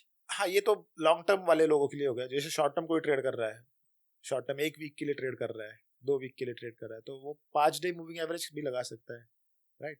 जो पोजिशनल ट्रेडर है, जो 2 महीने 3 महीने 6 महीने यूज ट्रेडिंग करते हैं, वो 21 डे मूविंग एवरेज लगा सकते हैं, 50 डे मूविंग एवरेज लगा सकते हैं, तो 100 डे मूविंग एवरेज भी लगाते हैं कुछ लोग। तो अलग अलग उनका कितना होल्डिंग कैपेसिटी उसके ऊपर डिपेंड करता और है। स्टॉप लॉस होना भी कैसे चाहिए, उसको भी आपने थोड़ा सा स्पेस देना चाहिए कि वो हिट ना करे। ऑब्वियसली ना, अगर आप पोजीशन, आप जैसे ये सब चीजें टारगेट आपकी बहुत सारी चीजों पे डिपेंड करता है, एक चीज पे डिपेंड नहीं होता है, क्योंकि right? बहुत सारे ट्रेडर्स है जो बोल देते हैं कि 1:1 लगा दो स्टॉप लॉस, 2:1 लगा दो स्टॉप लॉस। तो ये तो मतलब सिचुएशन को काउंटर करना नहीं हुआ, ये तो बस बोलने वाली बात हो गई कि Correct. कौन सा स्टॉक कैसे परफॉर्म कर रहा है, उसके ऊपर भी आपको डिफाइन होना चाहिए कि क्या स्टॉप लॉस आना चाहिए मेरा। 1:1 अगर आप लगा रहे हो तो फिर वो सब में नहीं चलेगा। वो क्या होता है कि स्टॉक जब मूव करते हैं, राइट, तो सब स्टॉक एक जैसे तो मूव नहीं करने वाले, प्राइस मूवमेंट एक जैसे नहीं होती उनकी, राइट। तो आपको डिफाइन करना पड़ेगा कि कौन सा स्टॉक में रखने वाला हो, कौन सा स्टॉक निकालने वाला हो। तो उसके लिए बहुत सारी, उसको रिलेटिव स्ट्रेंथ बोलते हैं। एक जो 10 स्टॉक आपने होल्ड किए हुए खरीदे हैं, उनमें से कौन अच्छा परफॉर्म कर रहा है, एक दूसरे के साथ हम रिलेटिवली उसको डिफाइन कर सकते हैं ना, कि ये आगे इस हफ्ते में कौन सा स्टॉक सबसे ज्यादा बढ़ा, कौन सा स्टॉक सबसे कम बढ़ा, राइट। वो रिलेटिव स्ट्रेंथ हो गई। तो स्ट्रेंथ के मेजर पे भी आप उसको स्टॉप लॉस लगा सकते हो। जो लीस्ट परफॉर्मिंग है उसको निकाल सकते हो, राइट। जो सबसे बढ़ रहा है उसको रख सकते हो, और उसका स्टॉप लॉस उसको उसके पास लेते जाओ, ताकि आपको जो प्रॉफिट मिल रहा है वो जब मार्केट, अगर इनकेस वो स्टॉक नीचे गिरने लगता है, तो वापस आपका प्रॉफिट जो आया हुआ है, वो नोशनल प्रॉफिट, वो वापस चला ना जाए, राइट। लेकिन कैसे स्टॉक, अगर मान, हम सबको पता है कि एक स्ट्रेट लाइन में तो ऊपर जाता नहीं है, उसको थोड़ा ऊपर नीचे होने के लिए एक ब्रीदिंग स्पेस होती है। तो हर एक स्टॉक्स का अलग अलग सिस्टम होता है, मतलब हर एक स्टॉक अलग तरह से उसमें वॉल्यूम्स होते हैं, अलग किस्म का लिक्विडिटी होता है उसमें। करेक्ट। तो ये स्टॉप लॉस हम कैसे डिसाइड करें? अगर समझ लीजिए कि मेरा 100 रुपीज़ मेरा कैपिटल है और मैं उसके ऊपर 10% रिस्क लेना पसंद करूंगा, लेकिन उस स्टॉक्स के लिक्विडिटी को वो मैच नहीं हो रहा है, उसका लिक्विडिटी बहुत ज़्यादा है, तो उस टाइम पे हम अपना स्टॉप लॉस कैसे मैनिपुलेट करें? कैसे कि जो प्राइस पहले हो चुकी है उसको हम एक जो डेली एवरेज होता है, प्राइस मूव की एवरेज होती है, राइट। मान लो कोई स्टॉक, उसको उसको बीटा बोलते हैं टेक्निकल लैंग्वेज में। कोई स्टॉक बहुत ज़्यादा मूव करते हैं इंट्राडे में, राइट, कुछ कम मूव करते हैं, तो उनकी हिस्ट्री निकालनी पड़ेगी कि वो डेली मूवमेंट क्या है उनकी, राइट। तो उसका यूजुअली उसको एवरेज ट्रू रेंज बोलते हैं। एक दिन का जो रेंज होता है, मान लो कोई स्टॉक ऑन एन एवरेज एक दिन में 5% मूव करता है, राइट, तो आप 5% तो स्टॉप लॉस नहीं लगा सकते क्योंकि वो उसकी एक दिन की एवरेज की मूवमेंट है। तो वो तो हिट हो जाएगा ये हो तुरंत। जाएगा ना कि एक दिन में उसमें वो पॉसिबल है कि एक दिन में 5% मूव कर जाए, आपका स्टॉप लॉस हिट करके वापस ऊपर चला जाए। तो वही ना, वो ब्रीदिंग स्पेस जो बोलती है कि प्राइस को मूव होने के लिए स्पेस देना पड़ेगा आपको, राइट। फिर आपको थोड़ा सा उसका पिछला प्राइस बिहेवियर ढूंढना पड़ेगा कि कितना एवरेज, जो एवरेज मूवमेंट है उसको कितना मैं दो एवरेज रखूँ डेली, या 3 ATR रखूँ, राइट। तो 5% अगर मूव होता है तो 15% का अगर रूम दिया तो वो अच्छे से मूव होता है क्या, वो थोड़ा सा देखना पड़ेगा। तो वो ट्रेल आप वैसे कर सकते हो। या फिर जो इंपॉर्टेंट मूविंग एवरेज है उसको वो कैसे रिस्पेक्ट करता है, राइट। या फिर आपकी जो सपोज मोमेंटम स्ट्रैटेजी है आप, राइट, तो मोमेंटम एक बार आपकी स्ट्रैटेजी आपके हिसाब से अगर मोमेंटम किसी स्टॉक में आ गया, राइट, तब वो मोमेंटम कैसे डिफाइन करेगी, वो मोमेंटम अभी वैसे ही बरकरार है। उसको देखना पड़ेगा कि आप जो स्ट्रैटेजी के हिसाब से आपके स्टॉक लेते हो वो कौन से मूविंग एवरेज को ज्यादा रिस्पेक्ट देते हैं। 20 day moving, 50 day moving average, तो इनफ उसको स्पेस भी मिलता है, और एक जो मोस्ट रिस्पेक्टेड मूविंग एवरेज है उसको सिलेक्ट कीजिए, उसको उससे ट्रेल कीजिए उसको। ये भी एक तरीका है। और कभी ना कभी ऐसा होगा कि वो एवरेज हिट करेगा, जो भी आपने स्टॉप लॉस रखा है, ट्रेलिंग स्टॉप लॉस जो भी टूल रखा है, कभी ना कभी 10 स्टॉक में से 2 स्टॉक्स में तो हिट होगा, वापस स्टॉक वो हिट करके ऊपर जाएगा। लेकिन this is how market is, आपको वो एक्सेप्ट भी करना पड़ेगा। 100% तो आप श्योर नहीं हो सकती कि हाँ मैंने ये ट्रेलिंग स्टॉप लॉस रखा है तो ये 100% मुझे प्रोटेक्ट करेगा हर बार, नहीं, आपको वो लेना पड़ेगा, 2-3 हिट लेने पड़ेंगे। पहले तो हमें ये जानना चाहिए कि स्टॉप लॉस होता क्यों है, होता क्यों है? और ट्रेलिंग स्टॉप लॉस क्यों करना चाहिए, मतलब Correct. ट्रेल क्यों करना चाहिए, और स्टॉप लॉस किस चीज के लिए होता है। लोगों को ऐसे बहुत लगता है कि स्टॉप लॉस हमने लगा दिया तो हम मार्केट से एग्जिट हो रहे हैं, तो वो हमें प्रोटेक्ट करने के लिए है। करेक्ट, प्रोटेक्ट करने के लिए आपका कैपिटल, जैसे बोला ना इनिशियल स्टॉप लॉस होता है, it's capital protect, initial protection stop loss जो आपका कैपिटल बचाने के लिए होता है। तो बहुत सारे लोग स्टॉप लॉस इस चक्कर में नहीं लगाते क्योंकि वो हिट होते हैं। तो ये हिट होना, स्टॉप लॉस हिट होना अच्छी बात है या बुरी बात है? अब स्टॉप लॉस क्यों हिट होता है उसके बारे में भी आपको अगेन ये डीप में सोचने की बात है कि स्टॉप लॉस ऐसा लगाओ, राइट, जो आपको मैक्सिमम टाइम बता सके कि आपका स्टॉप लॉस आपने जो लिया है वो आपने लेने के बाद वो आपको हेल्प करेगा। रैंडमली ऐसा स्टॉप लॉस मत लो कि सब लोग बोल रहे हैं कि वो कैंडल के नीचे स्टॉप लॉस लगाओ, या आपने जो लिया है उसके 5% 2% स्टॉप लॉस लगाओ। नहीं, ये ऐसा स्टॉप लॉस नहीं लगाना चाहिए। स्टॉप लॉस ऐसा होना चाहिए जो आपको आपको प्रूव कर सके, वो स्टॉप लॉस ही आपको प्रूव करना चाहिए कि मेरा इतना स्टॉप लॉस अगर तुम लेते हो, राइट, तब मैक्सिमम केसेस में तुम्हें फायदा होगा, राइट, तुम्हारा कैपिटल प्रोटेक्शन होगा।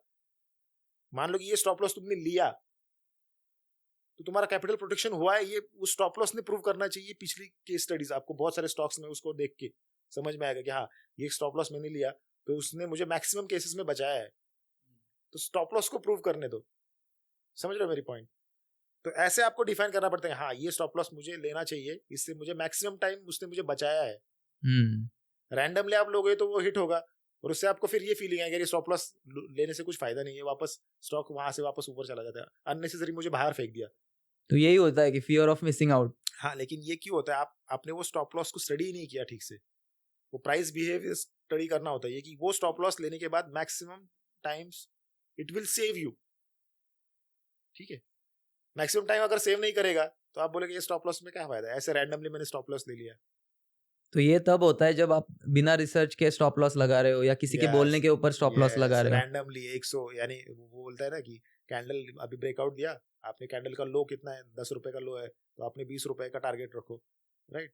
तो ये रैंडमली आपने उसने ढूंढ लिया एक रीजन, लेकिन वो उसको वैलिडेट कीजिए कि जब जब ब्रेकआउट होता है, सपोज मान लो कि कैंडल का लो स्टॉप लॉस रखते हो जो भी है, तो ये वैलिडेट कीजिए कि मैक्सिमम टाइम वो लो हिट नहीं होता है, तभी आप उसको रखिए, जिसे हम बैक टेस्टिंग कहते हैं। हाँ बैक टेस्टिंग कहते हैं। वो तो करना जरूरी है कि आपकी स्ट्रेटेजी के हिसाब से जब जब आप एंट्री करते हो तो एक पॉइंट होता है जो पॉइंट आपका हिट होने के चांसेस कम है, कम, उसका रेशियो देखिए, तब वो स्टॉप लॉस आपको लेना चाहिए। ये तो प्रोटेक्टिव स्टॉप लॉस हो गया। फिर आपको ट्रेलिंग स्टॉप लॉस के बारे में भी ऐसा ही सोचना चाहिए कि जो जिस जिस जिस टूल से मैं ट्रेल कर रहा हूँ प्राइस को, वो टूल मुझे मैक्सिमम प्रोटेक्शन दे, मैक्सिमम। उसका रेशियो थोड़ा कम ज्यादा हो सकता है, लेकिन वो आपको प्रिसाइजली बताए कि हाँ, आप चांसेस ज्यादा है कि स्टॉक आप अगर एग्जिट करोगे प्रॉफिट में, तब आपका प्रॉफिट प्रोटेक्ट होगा। ये प्रूवन होना चाहिए मैक्सिमम टाइम, तभी वो स्टॉप लॉस लो। वो ट्रेलिंग स्टॉप लॉस आप उसको कंसिडर कर सकते हो, रैंडमली नहीं कि प्राइस इससे भाग रहा है। मान लो कि प्राइस आपने 100 रुपए ले लिया, उस 110 हो गया तो 5% आपका परसेंटेज वाइज स्टॉप लॉस बढ़ा दो, नहीं। वो प्राइस अगर उसका हाई बीट है तो 5%, जैसे अगर उसकी ट्रू एवरेज रेंज 5% है तो ऐसे एक दिन में 5% मूव होगा, तो वो आपको बाहर कर देगा। तो you are not thinking in right direction.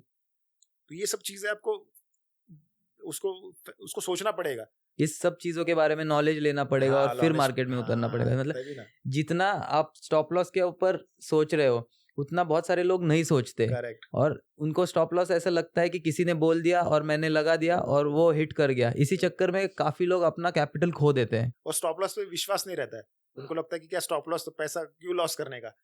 उनको स्टॉप लॉस नहीं, उनको लगता है ये स्टॉप लॉस नहीं, ये लॉस है। ये हाँ। उसको लॉस मानते हैं उनको। एक्चुअली ये अपना लॉस प्रोटेक्शन का टूल है, लेकिन वो प्रूवन होना चाहिए। प्रूव आपको करना पड़ेगा और आपको कुछ स्टडी करना पड़ेगा उसके बारे में। और इसी चक्कर में बहुत सारे लोग स्टॉप लॉस नहीं लगाते और उनका अकाउंट ड्रेन हो जाता है और फिर वो मार्केट से एग्जिट हो जाते हैं। बहुत सारे अच्छे ट्रेडर्स इंडिया को इस वजह से भी नहीं मिल रहे होंगे। होता क्या है, मान लो कि आप अब स्टॉप लॉस लगा ही नहीं रहे हो, ठीक है, आपकी स्ट्रैटेजी बहुत अच्छी है, ठीक है, आपने स्टॉप लॉस लगाया नहीं, आपका कैपिटल तो लिमिटेड है। मान लो आपके पास 10 लाख रुपए है, आप 10 स्टॉक में, आप हर एक स्टॉक में 1-1 लाख रुपए इन्वेस्ट कर रहे हैं, ठीक है।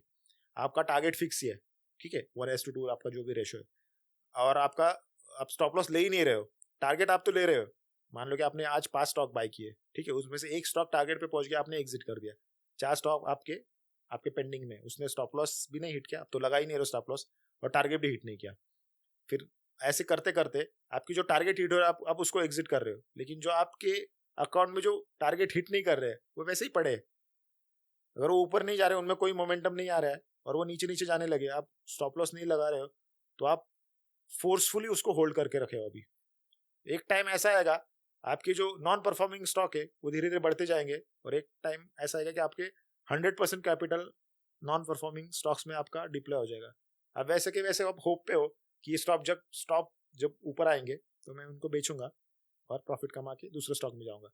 और मान लो वहां से मार्केट में बहुत बड़ी कोई न्यूज आ गई और मार्केट क्रैश हो गया, तो आपके स्टॉक तो गिर जाएंगे बहुत, तो आप तो फंस गए।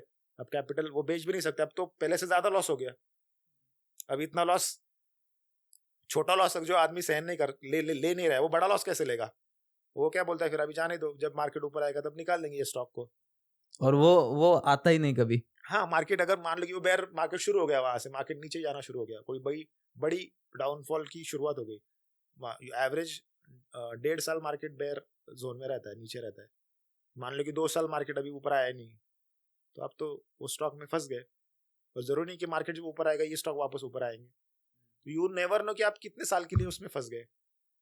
आपका नसीब अच्छा हो गया तो नेक्स्ट बुल साइकिल में वो आपके प्राइस में आएंगे, या फिर आप प्राइस में आएंगे तो निकल जाओगे आप। लेकिन ये फिर भी लोगों का फिर ऐसा नजरिया होता है कि मेरे ऑलरेडी लॉस मेकिंग जो स्टॉक्स है वो मेरे प्राइस पे आ गए तो कॉस्ट टू कॉस्ट में निकल जाऊंगा। लेकिन आपने जितना टाइम इन्वेस्ट उसमें किया है, वो तो फिर कॉस्ट टू कॉस्ट में आपका कुछ बना ही नहीं पैसा। हाँ, आपकी मनी की वैल्यू होती है ना।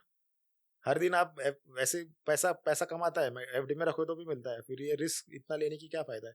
आपको अगर फोर्सफुली स्टॉक रखने हैं, जो आप मार्केट ने आपको फोर्सफुली रखने के लिए बोला है वही आप रख रहे हो, जो नॉन परफॉर्मिंग है वही रख रहे हो आप। तो ऐसे होता है कि स्टॉप लॉस आपको कैपिटल प्रोटेक्शन देता है, आपको नेक्स्ट स्टॉक में जाने की अपॉर्चुनिटी देता है, तो वो स्टॉप लॉस वैसे डिफाइन करो। लोगों को स्टॉप लॉस के ऊपर बहुत सारा रिसर्च करके, बहुत सारा ज्ञान हासिल करके उन्हें पढ़ना चाहिए उसके बारे में, और फिर ही एंट्री करना चाहिए। स्टॉप लॉस मैं नहीं बोलूंगा, क्योंकि स्टॉप लॉस जो वर्ड है उससे लोगों को बहुत डर लगता है। हाँ, आप अपनी एग्जिट के बारे में बहुत सोचिए कि एंट्री तो क्या है, कैसे भी आप एंट्री ले सकते हो सपोज, लेकिन एग्जिट के बारे में बहुत आपके प्री डिफाइंड रूल्स ही होने चाहिए कि हाँ, मेरा ये stop loss initial capital protection stop loss है, मेरा ये इनिशियल एग्जिट है मेरा, ठीक है, फिर मेरा मार्केट अगर प्राइस अगर मेरे फेवर में मूव करती है तो मेरा फिर उसको मैं ट्रेल कैसे करूंगा वो भी प्रूवन होना चाहिए, ठीक है। और आपका एक एक जैसे कि मैंने बोला कि आप जब तक प्रॉफिट आप आपके पॉकेट में नहीं आते हैं तब तो वो आपके प्रॉफिट नहीं है। तो जो एक टारगेट जो होता है वो भी एक डिफाइन होना चाहिए कि हाँ इतना मुझे लेना चाहिए टारगेट, वो भी थोड़ा प्रूवन होना चाहिए कि जैसे हमने बात की एम अबाउ आपको जो लेना है टारगेट उसमें पोटेंशियल ज्यादा भागने का होना चाहिए। वो 100% अगर भागेगा तो 50% आपको आराम से मिलेगा, राइट। तो ऐसा ऐसा ऐसे एग्जिट कीजिए और रोटेशन भी होना चाहिए। आप ऐसे मत, लोग क्या बोलते हैं कि कभी कभी जो आजकल short term capital gain tax लगा है तो लोग बोलते हैं कि नहीं अभी मैं साल के बाद ही बेचूंगा, लेकिन उसका मैक्सिमम प्रॉफिट अगर तुम्हें 5 महीने में मिल रहा है तो 15% दे दो ना गवर्नमेंट को, तुम मैक्सिमम प्रॉफिट ले लो ना। अननेसेसरी 1 साल होल्ड करने पे और 1 साल के बाद किसे पता कि उतना ही क्या, प्रॉफिट मिलेगा। हाँ कदाचित ऐसा हो सकता है कि आपका ट्रेलिंग स्टॉप लॉस हिट हो जाए। तो एग्जिट के बारे में बहुत सोचना पड़ेगा, बहुत सोचिए तभी आप सक्सेसफुल हो पाओगे। और छोटे छोटे लॉसेस एक फ्रेमवर्क है एग्जिट का भी, छोटे लॉसेस छोटे प्रॉफिट या फिर बड़े प्रॉफिट, सब में बड़े प्रॉफिट नहीं होंगे, राइट। छोटे अगर लॉसेस ज्यादा भी होते तो भी चलेगा, राइट। छोटे प्रॉफिट और छोटे लॉस एक दूसरे को इवन आउट कर देते हैं, लेकिन बड़े प्रॉफिट आपके ट्रेडिंग अकाउंट को वो जो प्रॉफिट है वो दिखाते हैं। तो this was the end of the podcast. कैसे लगा सर आपको? अरे बहुत सारी चीजें बात की, अभी पता नहीं लोग कैसे उसको मैं कितना लोगों तक पहुंच पाऊंगा इससे, लेकिन जितना बेस्ट हो सका मैंने बता दिया मेरे नॉलेज के हिसाब से। लेकिन हाँ सीखते रहिए और थोड़ा मार्केट में पैसा, मार्केट आपको अपॉर्चुनिटी दे रहा है, पैसा बनाइए। कैसा था आपका फर्स्ट पॉडकास्ट एक्सपीरियंस? एक्चुअली बहुत नर्वस था शुरू में तो, लेकिन ठीक है शब्दों के साथ बात करके हम बहुत वैसे ऑफ द स्क्रीन भी बहुत बात कर चुके हैं, हम तो मिलते ही रहते हैं, बात करते रहते हैं, रोज ही मिलते हैं। हाँ तो बात होती रहती है, तो बाद में थोड़ा सा नॉर्मल रोज का कॉन्वर्सेशन वैसे ही लग गया बात में। 5 मिनट के बाद तो ऐसा लग गया कि वही बात कर रहे हैं। So it was good, nice experience. Thank you so much for joining us on POV. Pleasure is mine, thank you for inviting me.